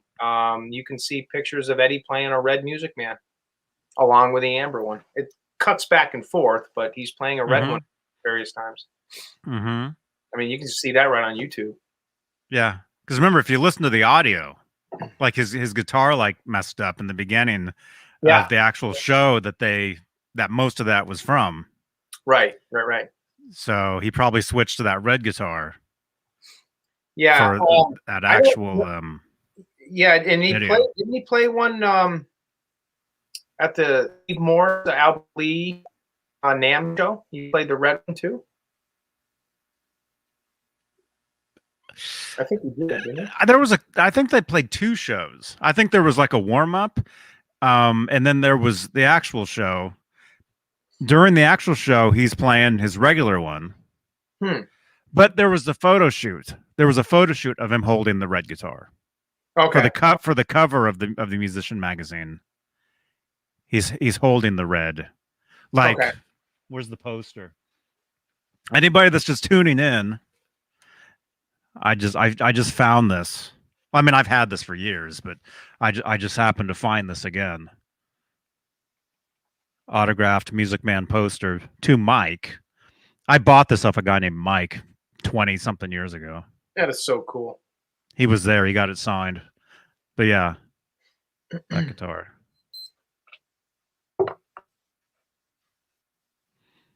I don't think Eddie. Wow. Well, I have no pictures or videos of Eddie playing the logo guitar, the logo Van Halen guitar. I'm sure he did mess around with it. I don't know. I don't think there's anything out there of Eddie playing that logo guitar. He had one or has one, or it's at 5150, but I don't think there's any video of him playing it. I don't know. And Bo Bolware, man, I got your message this morning, man. He called me. I got your message, man. Thank you so much. And I'm glad everything is good between you and Captain Smith. Two Brain Cell says, why is this channel mostly on the Van Halen stuff? Because we like it. Well, I mean, look at that guy's room.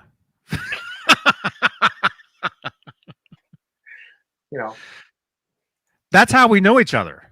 That's the only reason Rob and I even know each other is because we like Van Halen. Right. I mean, that's all I like. I don't do anything else. So. I like a lot of stuff. I do too. It's it's funny. We don't always just talk about Van Halen. We mostly talk about Van Halen, but it's just because Two Brain Cells. That's kind of how we all got started. It's like our passion, But I mean, Johnny does shows that talk about other stuff too. We get on. We get on and just geek out about Van Halen stuff just because it's kind of our it's our thing. We don't always just talk about it.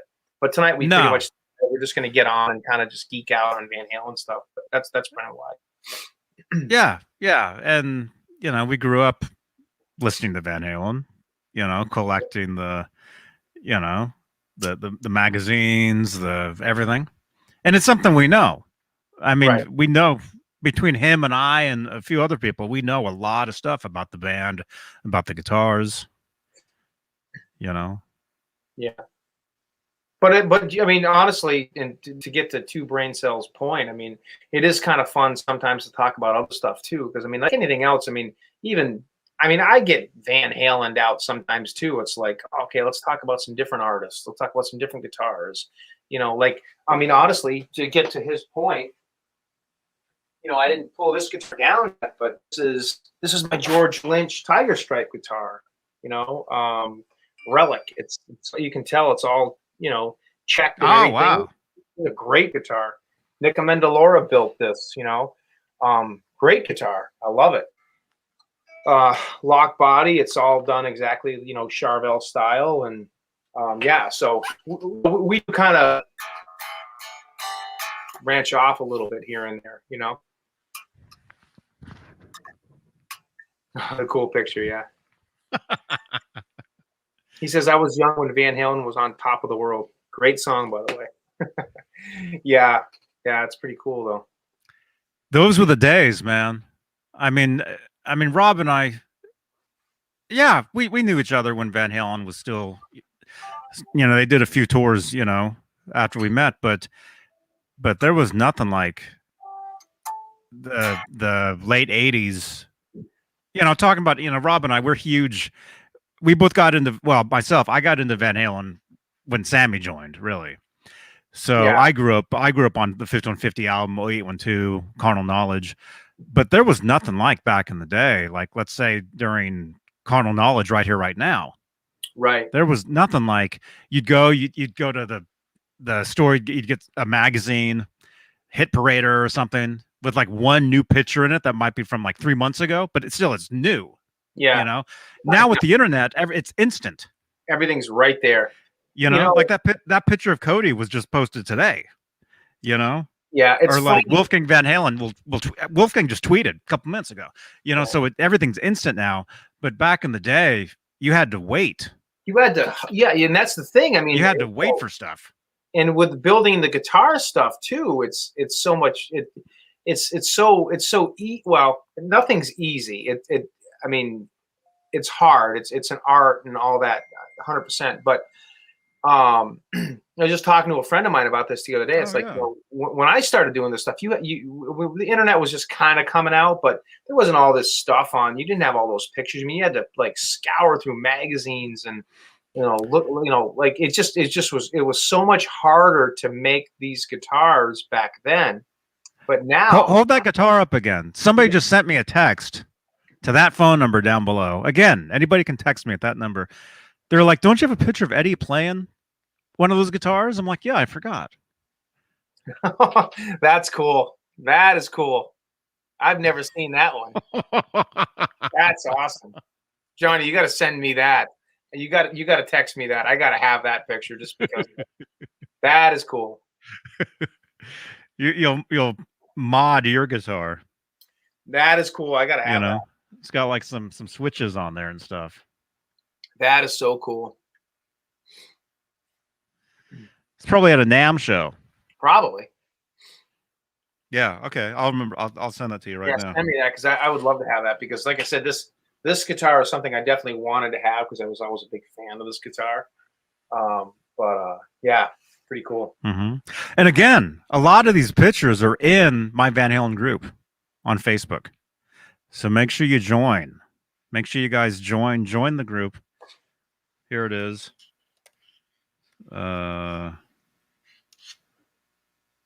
Right there. Yeah, so many. I mean, just so many cool pictures. It's just, I know. It's just. There's him at the Hard Rock in New York. Yeah. There's that guitar back there. There's a striped guitar hanging up on the ceiling there. That's the one that he donated to New York. Yep.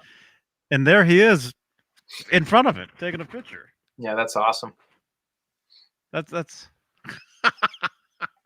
Yeah, Pal Guitars, it is a maple body. It's heavy as freaking hell, too. The guitar weighs like 9 million pounds. But yeah, it's a real, it is a maple body. Here, I'll send you that picture right now. Yeah. And it's in the group, by the way. It's in the group. So as long as you join this group, there's so many pictures in there posted all day, every day. Ask Fruitcake Tony. Thank you again for the jacket, man. Ask Tony. He'll tell you. And we're planning on doing a dedicated Van Halen show within that group.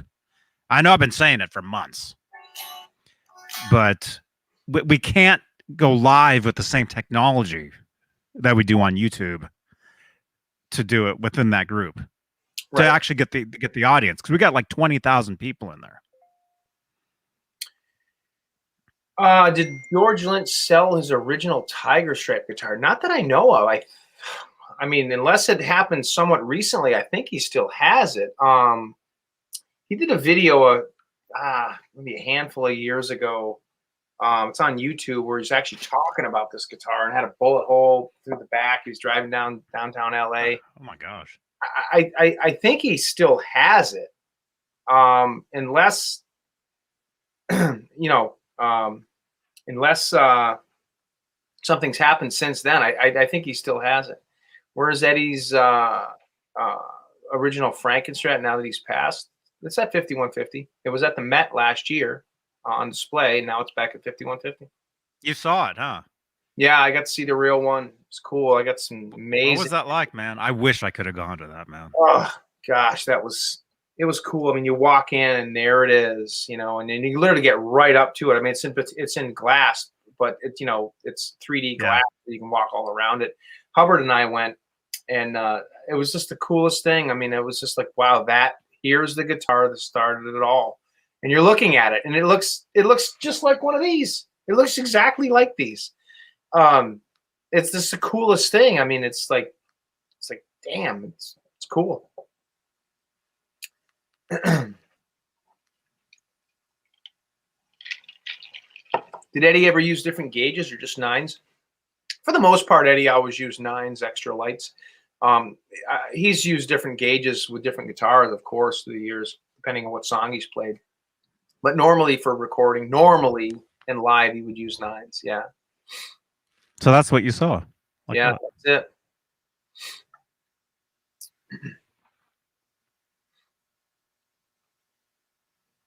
Wow. You guys think the new 5150 amp that we saw on Wolfie's Instagram is coming out? I heard EVH had James Brown working for EVH. Yeah, EVH. James Brown has been back working for EVH, and whatever amp is coming out, James Brown is behind it. James Brown's a great guy. Johnny and I got to hang out with him at NAMM a couple of years ago. We got pictures of us like hanging out with him. That's back when he was doing, you know, amp tweakers. But I shot a video of you playing one of his guitars through his amp. Yeah, it was cool. Yep, great guy. I love James Brown. Is a great guy, just down to earth, really cool guy. But yeah, I mean, hang on. I mean, I don't really know what's exactly going on with that amp, but whatever it is, James Brown's behind it. I'm not going to speculate because I really can't. The only thing I would say is I kind of think that the amp that's coming out is going to be kind of more of a classic PV 5151 type amp. It's going to be more classically based. I think. Mm-hmm. Randy Price. Who knows? Go ahead. Who knows? Yeah, that's awesome. Steve Carmichael's tool chest. Yeah, Steve, that's awesome. And then I got a text from Jerry Leica. Oh, Jerry's awesome, dude. He's saying, thank Rob for the recent Circles discovery. Have him talk about it, he says. Oh, Jerry, great idea. Jerry, I was thinking about that the other day, and I'm glad you said that because I wouldn't have even thought of that. And there's one other thing I want to talk about, and Johnny's already kind of talked about it, but I'm going to pull the magazine here and we'll get to it. But so I'm going to give credit to Jimmy Douglas, Dimitri, on this one, because this is something I never picked up on. Maybe Johnny did, maybe some of the other guys did, but I certainly didn't. And when I messaged Hubbard about it, he was like, boom, he called me immediately. Holy crap, I never noticed that. That's incredible. Wow, it's great. So I'm going to pull up the picture first. Thank you. Then I'll show what Jerry's talking about. Now, first, Jerry Leica, I'm gonna point out, Jerry, I hope you're watching the show. Jerry is a longtime friend of mine who I've known for many years. Jerry and Scott Smith were two of the guys that got me into painting these things because those guys were the original masters. And still to this day are just incredible. So my Rude guitar right there was one that Jerry did. My newer Rasta is one that Jerry did. But anyways, back to the Circles guitar, this one, which is again a 2-inch thick body, and you know, this was the original Rasta guitar. That's what it looked like. Right, this is my version of it. Bye, see you later. All right. A lot of people don't know, but it had Schaller double tabs on it, which is what these are. Hard to find. Vintage prototype nut. In this neck that's on this guitar, not this exact one, but on the real one, this neck is the neck that is on the Frankenstrat today. This is the neck that's on the Frankie today, the one that was on this guitar. So first off, I'm going to say this guitar is black and white. Now I'm going to throw something at you guys that probably not a lot of people know about. And Johnny, you may know this or not, but well, first off, I'm going to tell you the contour is different on these guitars. It's a different contour than what was on the normal Strats. It's a much broader contour on here. This guitar was the original one was not black. It was midnight blue. It was midnight blue and white, and everybody thinks it was black. And Scott Smith, Jerry, they were the original ones going back and forth to this. I came into this theory maybe 12 years ago, and I did a circle guitar in midnight blue and white. And I think it was. I'm not going to get into why, but a lot of people don't know this, and EVH didn't even know this. Chip didn't know. Nobody knew this.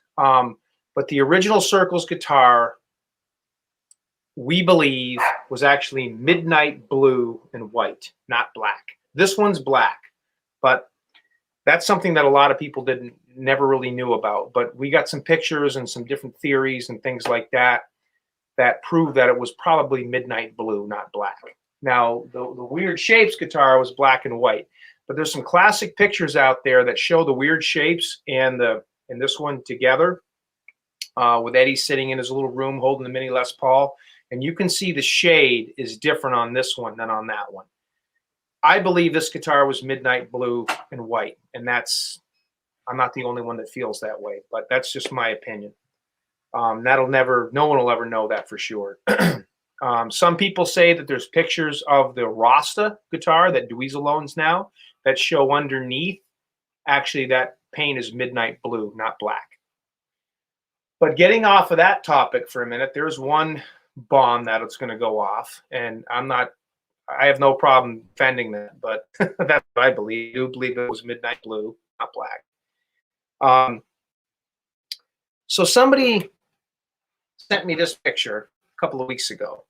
Our good friend Jimmy Douglas, and this picture is Edward back in the Fair Warning tour. And we all know that this shape right here is the shape of, shape of a woman's body, right? You can see the feet, you can see the butt, the boobs, the head, volume knob, whatever. And Dimitri sent me this picture, and he said, look at this. It's a finger pointing at the woman's ass. Look at that. No one ever knew that. And EVH didn't even put that on there at all in theirs because nobody remembered it. Eddie didn't remember. Nobody remembered any of this stuff. That's a finger pointing at the woman's ass. All right? It's so apparent. And these little tadpoles up here are not tadpoles. They're actually arrows. They're arrows, not tadpoles like what we all thought they were. And I kind of figured that out, but I had no idea on the finger pointing at the woman's butt. That's what it is. That's so cool. I was just like, boom. So I messaged Johnny. I messaged Chris Hubbard. I messaged Dave Nesdahl. I'm like, hey, check this out. So I tried to tune mine up a little bit to make it like a finger pointing at the woman's butt. And that's kind of what I came up with. Kind of cool. And I changed these to arrows because that's what they are. They're not tadpoles. And that would make sense because we all know that this is an arrow. And on the back of the guitar, these are arrows. So why wouldn't these be arrows too? And it proves it in that picture. So this is the Circles guitar. I believe it was midnight blue. not black. These are arrows, not tadpoles, and that is actually a finger pointing at the woman's butt. So there's some stuff for you to ponder. Johnny, you still watching? That's so nerdy. Oh my god. Yeah, definitely a cool guitar. So Jerry, thank you so much for reminding me to talk about that. Some cool stuff. Fruitcake Tony, yeah, that's what I always thought. I always thought they were, yeah, the same thing, but I believe they're actually arrows. And it's funny because, you know, you look back at these guitars, and when Eddie was around and he was being interviewed on this stuff, I mean, Eddie didn't even remember this stuff. He didn't remember. Of course he didn't remember it. I mean, Eddie was always, you know, he wasn't ever looking back at his music or his guitars. He was always looking forward. Eddie was never looking in a rearview mirror. He was looking through the windshield. We're the fans. We're looking in the rearview mirror. We're the ones that pick this stuff up. So when people would ask Eddie, hey, you know, what did you play in this guitar or whatever? Like, here's one for you.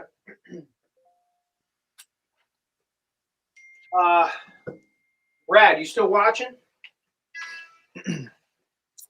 I have the magazine somewhere in there. It's from 1996. But I have a magazine where, or excuse me, from 96, no, 97, I think it was, where Eddie has the Fire in the Hole guitar. All right. And he says that he wrote that song with the PV Wolfgang with the Steinberger Transstrom, which I believe he did. But if you look at the Guitar Aficionado magazine from 2012, he says he wrote it with this guitar, because this one had a Steinberger Transstrom. It's a Les Paul that Ned Steinberger made for him. Now, we'll never really know. We all know this guitar. We've seen it. And this is a great guitar. This is a pretty cool replica. Hubbard did it. It's a floating bridge. It's not a real Transstrom. This one isn't, but it's a Steinberger bridge. But Eddie says he wrote Me Wise Magic with this guitar. I said Fire in the Hole a minute ago. But in the 96 magazine, Eddie clearly states he wrote that song with the Fire in the Hole guitar. And if you give me 2 seconds, I will actually find the magazine, because I have it right here. This is kind of cool stuff to talk about. We're definitely geeking out, but if you give me 2 seconds to find the magazine. A lot of nerdy stuff. Totally nerding out on this stuff, but it's so fun and it's kind of cool. See, 2 brain cells. See, we know a lot of, you know. I mean, we're talking about tadpoles. We're talking about everything, right? We know we like talking about this stuff. Yeah. So here's the magazine I was talking about, Guitar Shop. Right? Oh, I had that one. Yeah, I remember that one. So here's something really cool that we're gonna. Hey, Will, were you live today? I got a notification that you were live, and I went to look at it later, and it said it was from like a week ago with Marcy.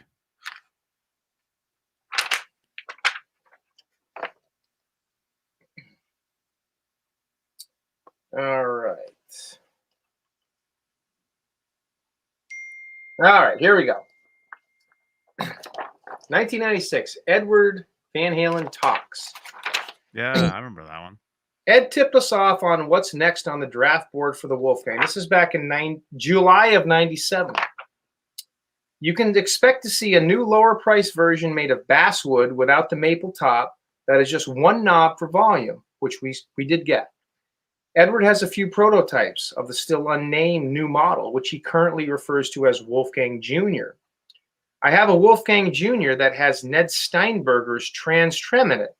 That's what I used on Me Wise Magic from Van Halen Best of Volume 1. I'm probably the only person on the planet who can make any sense out of the Transstrom. I don't know anybody that's ever used it like I do, and I've never heard anyone use it to its potential. 1996, Guitar Aficionado, 2012.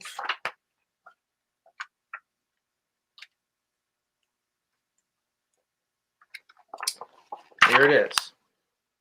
There's the Les Paul with the trans trim. Yeah. I used that to record MeWise Magic. Ned Steinberger put the trans trim on it. We were working together on the trans trim design, and he asked my opinion. I was trying to get him to make things simpler. He was such an engineer that he would over-engineer things. It was very kind of him to make that special guitar for me. I used a regular Steinberger GL2T on summer nights, but it was hard to play. I ragged and moaned so much that he made that guitar. It's very fat sounding. Everything on that guitar is unique. The tuners are very different. So 1996, he says he used the Fire in the Hole guitar for MeWise Magic. 2012, he says he used this guitar for MeWise Magic. So my guess would be he used the Fire in the Hole guitar that Brad Poland owns from Chris Hubbard, because that's kind of around the time that he did it.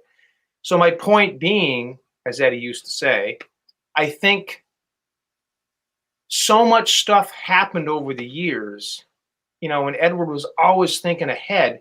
So a lot of people listen to what Ed said in an interview and they think, oh, that's gospel. Eddie didn't even remember, you know. So it's kind of interesting stuff. So I pay attention to that stuff because I geek out over the stuff. So I have all these magazines and I listen to all those interviews. So I don't believe MeWise Magic was written on this. I do believe it was written on the Fire in the Hole guitar.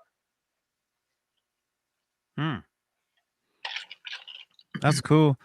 Yeah, I'm trying to find it. I've got a picture of that guitar. I'm trying to find it. Yeah, because both of those magazines contradict each other. So, you know, and they're both interviews by the man. And again, you know, I mean, nobody can. No, I mean, you know, I mean, the guy's been through so many guitars and albums, and I mean, of course, the guy can't remember that stuff. I don't blame him. You know, pretty neat stuff though. What guitar did he use to produce Cathedral? On the album, it was a Strat, right, Johnny? Because didn't he say that the actual volume knob froze? Mm-hmm. At the very end of the song, yeah. It was a regular Strat that he used for Cathedral. And the interesting thing about this Guitar Aficionado magazine is that he talks about the yellow double neck guitar, which I'll pull mine down here in a second, show you mine. But he says, I used that to play Secrets off of Diver Down. On the record, I used a Gibson double neck, and there's pictures of him playing that original Gibson. But he didn't like that because everybody thought he looked like Jimmy Page, so you know he wanted to play a different one. I had that before the Panama 5150 guitar, so it's probably the first guitar I ever got from Kramer. We know that's not true because the first guitar he ever got from Kramer was the Kramer Ad Frankie, and I think Ed forgot about that guitar. Other than this guitar, no one at Kramer built any of my Kramer guitars. I built 2 of them myself. I think he meant to say 3 because he built the 5150, the 1984, and the Hot Teacher. Every other Kramer that's out there that's supposedly one of my guitars is a fake. The Beretta model that Kramer sold had nothing to do with me. I didn't even know they were selling those things in the early 80s. Everyone was copying me. I'd walk around the NAMM show and see all these guitars, one with pickups and one knobs. People at Schecter even called them Van Halen models. Every company on the planet was making them. So I kind of think that what was kind of going on was, I think, you know, back in the Kramer days, Eddie forgets about all of the Kramers that they made for him. You know, the Vetus guitar, the heavy metal guitar with the blue headstock. I mean, all those guitars, they were all legit Kramers. I think Eddie forgot about a lot of those.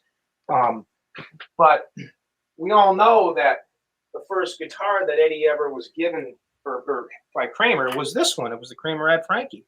I mean, we just saw posters of it. And this was the one he played on the South American leg of the Diver Down tour. But the one that he was talking about, you know, in the...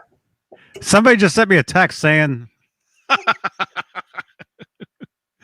saying, oh, where is that? This guy is like Rain Man. They're saying you're like Rain Man of Eddie Van Halen guitars. Yeah, I know. So here's the double neck Kramer. He's the Rob Man of Eddie Van Halen guitars. It's 5 minutes to Wapner. 5 minutes to Wapner. So here's the double neck Kramer that Chris Rock covered myself built. Really cool. That thing's got to be heavy. Thing's amazing. Thing's heavy as hell, but great guitar. 12 string on the top and 6 string on the bottom. I got to tune this thing up and play it again. This is what Eddie played Secrets in Cathedral live on in the Diver Down tour. Very, very, very cool guitar. Pretty cool.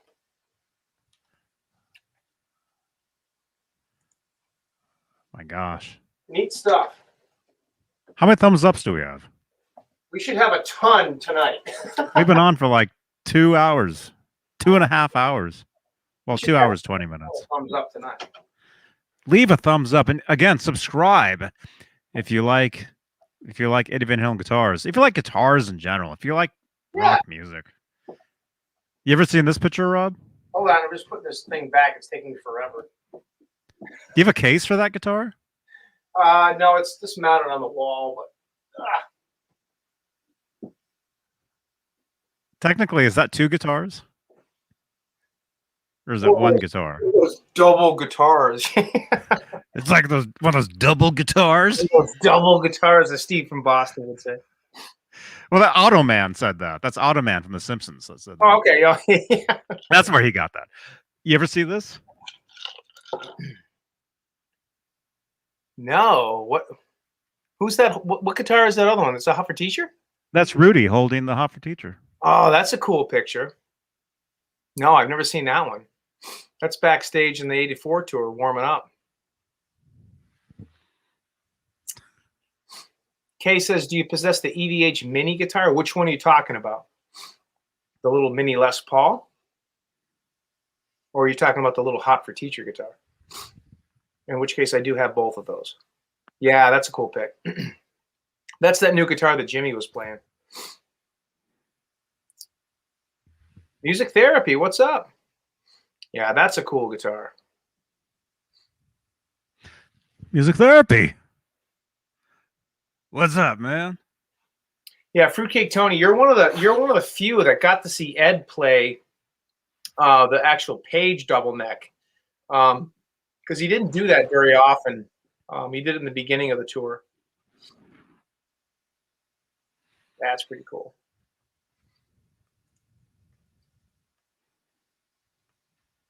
Bo, I think I got like it's over 50 now. Oh, here's a cool one. Here's a cool picture. Oh, that is cool. That's fair. You got Edward, Rudy, and then Don Landy. Yeah, that's cool. 81. Yeah, it's pretty neat. Dang. I've got these pictures on my phone from like 5 years ago. I'm just finding these. Okay, the mini Les Paul. Yeah, actually, my new one is being built right now. It's not ready. I don't have it here. I can show you a picture of it. Did you ever see this one, man? Do you remember this? I've seen that. That's funny. That's hilarious. That is funny. That is neat. That's hilarious. That is cool. Okay, this is my mini Les Paul. Like the guitar. It's being built right now. It's almost done. I've had one before, but this one's a little bit more accurate. And as you can see, it's even it's got the little speaker in the back, and it's legit. It's the real deal. But I don't have it here yet. It should be here in a couple of months. Maybe less. So this magazine, Vintage Guitar, which Johnny knows what I'm going to say because he's already talked about it, but I was blown away when I saw this. Jim DeCola, our friend, who we know, who built the original PV Wolfgangs, the prototype red one, like I got up. Well, that's not a real prototype, but it's a replica of that. Check this out. For those of you guys that didn't see it, looks like an Ernie Ball Music Man and a PV Wolfgang, right? Nope. That is the original prototype PV Wolfgang.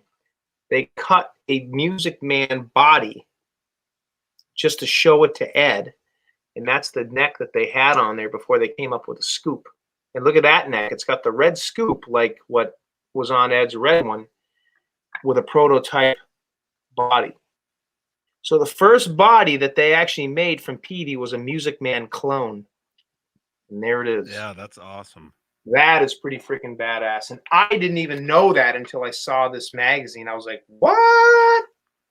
Pretty cool. Yeah, seriously. I messaged Johnny right away. I'm like, hey, check this out. I messaged like 4 people. So, yeah, that's pretty neat. Yeah, you sent that to me. Edward and Rudy. That had to be right around the time that Eddie gave him the Kramer ad guitar. I'll bet you. So, Kay, when I get that mini Les Paul in, I will be doing a show on it. So, yes, stay tuned because that'll be coming up. That and the Dragon guitar, the Dragon Snake. Those are going to be two cool guitars to see. Get your again. Rewind. You must have jumped in the middle of the show. I talked about the snake guitar back about an hour ago. I showed some pictures of the status of it right now. So if you go back, Rob. pictures of it, a couple 2 months. Yeah, you and Scott Smith. Was that when we were there? No, this was years before you and I met. This was like years before that. Oh, really? That's pretty cool. What was that? Adam F-U-Tone introduced us. Yeah, I was sitting backstage at Fender. You know, I've got friends. Yep. You know, I know some people. And I was sitting in the back of the Fender room eating a sandwich, and Adam was in there. And that's when I first met him. And he's like, Johnny, come here. I want to introduce you to somebody. And it was Scott Smith. Oh, I remember that. Yeah, when you met Scott. Yeah. Yeah, so this was like 2014.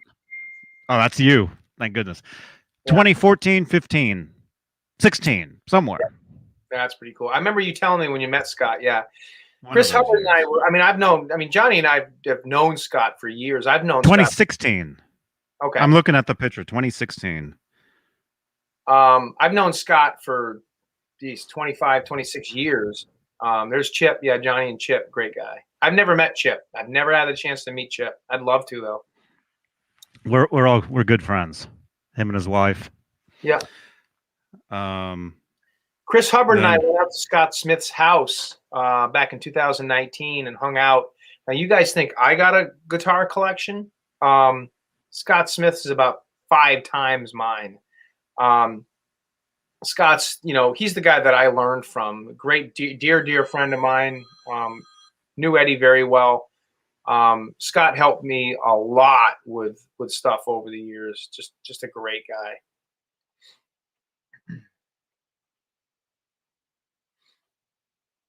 Can't plug that in. Hang on, Glenn. Glenn's calling in. Cool. I don't have the technology. Well, while you're doing that, I'm going to address one question real quick. Eddie had 3 Amber Music Mans on the Balance tour, the Quilt, and the 2 different flame tops. One flame has a signature, one doesn't. Yes. Eddie was actually playing that flame top on the Right Here, Right Now tour as well. His main number 1, Quilt top one, he played most of the time, but he had a couple of different flame top versions too. One with a signature, one without, but they both had the 5150s on them. One of them he played in the Toronto show too. I'll be right back. Okay. Hang on, Glenn. Actually, I got to shut the flap. I got to wrap up pretty soon too here, anyways. But okay, well let's wrap it up then, because I know I got some crap I gotta. Yeah. We're gonna go live again, guys, on Thursday when I'm out with Jimmy Cars. I'm gonna get a hold of Johnny. We're gonna go live again. Let me know what time. Let me know what time you do that. And again, like I was saying, I have somehow I figured out there's technology where I can send people over to another video or another actual show. So instead of me putting like a link, like how we do raids, right, putting a link in the chat, I can actually put a link to where when this video automatically stops, it automatically goes to I can pick what video I want. I can send you guys to. Right. So this is very cool. This is, Yeah. I'm excited to try that out. Majestic. It was this magazine, Vintage Guitar. It's back in December, a couple months old. But this is the one. That's the one that's got the prototype PVs in it. Yep. Vintage Guitar. You can find them on eBay because they're not in the stands anymore. Oh, I gotta get that one, man. Yeah, it's cool. Really quickly. Jim Nicholas is asking, did Edward ever use the Rasta replica that Scott Smith gave him? He had it on tour. He got it in the last leg of the tour, but I do not have any pictures of him using Scott's Rasta. He might have, but I've yet to see a picture or a video yet. Yeah, but you saw it in the yeah, in the setup. Tony just sent a couple pictures in. Oh, that's cool. Hey, he's the ones that. My name's Good night, Rob. Bo. My name's Rob, not Rod, like Rod Stewart. But I'm kidding, Bo. I'm joking with you. Good night, bud. Thanks for jumping in. Look at that. Yeah, that's a cool pick. That's a cool one. That's back before you had the yellow one. Tony took that.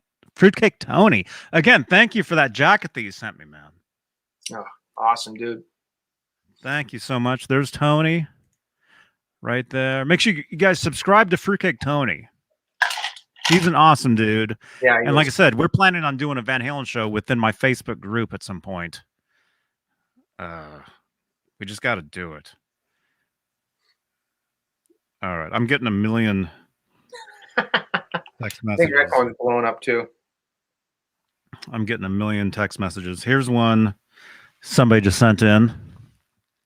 You see that, Rob? Oh yeah, whose is that? I don't know. That's pretty cool. Oh, is that a mini? That's a mini. Yeah, it's mini. Yeah. That's one of those Edwards, one of those Japanese Edwards versions. Company called Edwards. Go figure, out of Japan. They do those. That's pretty cool.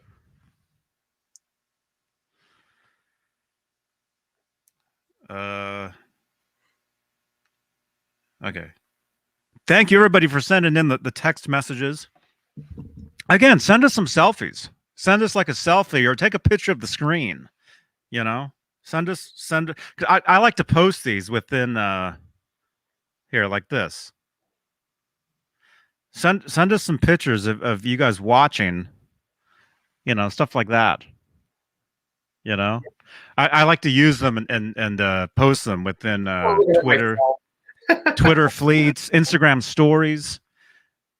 You know, I repost a lot of stuff.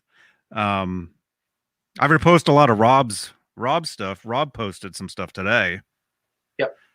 Like that. Yeah. I did that one. I think yesterday. I think that was pretty cool. Yesterday or today. There's Rob. Follow Rob on Instagram. Rob CJ5150. Follow me at Johnny Beane or at EBH Gear Live. That's my Instagram. What else? Subscribe. What's your channel? My channel is Rob's EVH Guitars, Fitness and FA TV. Man, you got to shorten that. Yeah, that's awful. It's horrible. It's way too long.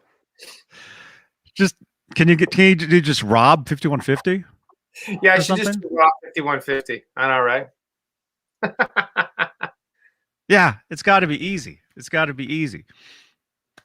All right, what else? I'll be live tomorrow. John Mancuda, Neanderthal, talking guitars and 80s metal live. 8 p.m. Eastern, 5 Pacific. Rob, if you're going live on Thursday, let me know. I might be going up to Walnut Creek on Thursday, maybe. Okay. But either way, whatever you want me to do or need me to do, I can do. Yeah, I'll be heading up to Rhode Island. I'll be leaving. Wayno, yes, that's affirmative. I am.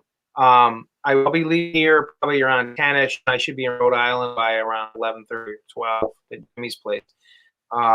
So yeah, I mean, we'll get there. I'll hang out for a couple. Whatever. Actually, I take that back. I'm probably going to leave here around 9 Eastern. And so I should be around 11:30 or 11:30. We'll jam for a little while. So I'm thinking probably like 12:30, 1 o'clock Eastern time. I'll message you. We should be ready to go. Okay. Says, how do you like the neck on the EVH Shark guitar? Does it play well? Yeah, it's great. Well, I don't. I don't have the EVH version. This is a custom Donnie Ward Shark guitar. This is not the EVH version. So this is a Donnie Ward lock deal. But yeah, this one's exact to what the real one was. But yeah, this one plays good. But yeah, I mean, the EVH one plays great too. But yeah, it's got the Schaller double tabs on it and everything in the back, like the real one did, with the big gold heads. And yeah, cool guitar. Johnny and I got to play the EVH version at NAMM a couple years ago. Yeah. Oh, it's great. Great guitar. It's great. It's great. All right. Subscribe to the channel, everybody. Let's get to 8K if we can. Thanks, Rick. You can support the channel right there. Links in the description and down below. And Amazon wish list. You guys know my birthday is coming up. Yeah. It's true. It's like just days away. Well, several days, but Johnny's going to be 29. Again. I just turned 29 again in October, so. All right. Thank you, everybody. Thank you to our channel members. We've got a bunch of channel members here. Thank you so much for all your support. All of you. And again, you can support the shows on Facebook with the Facebook stars, on YouTube, Super Chats, PayPal. And thank you, Fruitcake, Wayno, everybody, Jim. Yeah, thank you, guys. And it seems like everybody loved this show. My phone's already blowing up from messages. How many thumbs up do we have? How many thumbs ups? I don't even know. It's got to be a ton because my phone is just exploding about this show. So we'll do more, guys. And like I said, keep your eyes on my channel this week. I'm going to do one on my channel this week. And Johnny and I will go live at some point on Thursday at Jimmy Carr's house. Be hanging out with Jimmy. Awesome. All right. Rock on. Good night, Rain Man, somebody's saying. Good night, Rain Man. 10 minutes to Wapner. 10 minutes to Wapner. It literally is if he's on at 9 p.m. Eastern. It's not Wapner anymore. It's Judge Judy. So 10 minutes to Judge Judy. 10 minutes to Judge Judy. All right. Rock and roll, everybody. Thank you. Subscribe. Leave a thumbs up. We have 361 thumbs up. Is that true? It's got to be because my phone is literally exploding here of like messages like, wow, this is the cool show, whatever. But yeah. Okay, cool. They're saying to put your chat in the link, or your link in the chat. Let me see if I can. My YouTube. Rob's. How do you spell it again? Actually, I'll just do this. Rob. Okay, there's us. This is all this. Wait, channel. That's me. Rob's EVH. You can see a picture of me in a white martial arts Hakama suit. Rob's EVH Guitars, Fitness, and FATV. How do you get to that? There's so many. Rob Johnson. I'm trying to find it. Oh, Kurt, 5150. It's impossible. Cool. You got your magazine today. Yeah, that's an awesome book. That's badass. I love that one. Wait, no, I'm trying. You got to change your name, man. I know. It's awful. Oh my gosh. Okay, just Rob. ROBGOHNSON. You said fitness? I got you. I got you. Got it? All right. Oh, dude. All you got. Well, you changed. You already have a custom URL, which is great. Mm-hmm. Change your channel name to your URL. Your custom URL is 5150 Rob. Okay, you got to. Okay. Yeah, but isn't going to be a million of those? I won't be able to get that. No, you already have it. All right, you got to help me do that. Then you got to. Okay, okay. Let me 5150 Rob. Help me do that. Oh, dude, it goes right to it. You guys, go to YouTube, type in 5150 Rob, all one word. Because you already got the custom URL. I don't know how you did that. I have no idea. I'm the most non-technological person in the face of the earth. Yeah. Anyway, here's I would say I just fall down the stairs and usually land on my feet. So there you go. There you go. That's Rob's channel right there. Subscribe to Rob. 5150. Yeah, you got to change the name of your channel just to that. You got to help me how to edit that up. You help me out, figure out how to do that. Okay. You might have to go through Google. You might have to actually go through your Google and do that. But anyway, there's the link right there, everybody. YouTube.com/user/5150 Rob. Give him a subscribe. Make sure to tell Rob that I sent you. Kurt says you are 5150 Rob in YouTube. Well, gosh, there's got to be a million 5150 Robs in YouTube. No, you're the first one that pops up. That's you. That's you. So you got to change either. Okay. Well, I got to go. Yeah, I got to go too. Let's well, Johnny, I'm around all day tomorrow. So help me, give me a call tomorrow. Maybe we'll go live again tomorrow if you want. I'm around. Okay. Well, I do have a regular show tomorrow. Yeah, we can go live before you go. I'm around all day. Oh, we did that other time. Yeah, we did last month. We did that. Oh. I know. Okay. Kurt, that's Kurt messaging me. So. All right. We're out of here. Thanks so much, man. Everybody, thank you. And I loved hanging out with you guys. And yeah, we're going to do it again this week for sure. Every day. All right. Come back tomorrow. Yeah. Come back in 23. Come back in exactly 23 hours from now. And Kurt, thank you for that awesome hat, bro. Very, very cool. Love it. Cool cap. And Tony, thank you for that jacket, man. I'll wear it tomorrow. All right. Don't hang up, Rob. All right. I'm here. All right. You guys this week on my channel and Johnny's again. Yeah. Oh, wait. All right. Hold on. Barney wants to say goodbye. Barney, come here. Barney just came down here. Barney, say goodbye. Say goodbye. There's Barney. Ned, come here. Bye. We never got to see Ned tonight, did we, Barney? Come here. Ned, he is here somewhere. Is he? Ned, come here. Yeah, he's here. Want to see Ned? Where's Ned? Ned is here. Where's Ned? Where's Ned? I don't know where he is.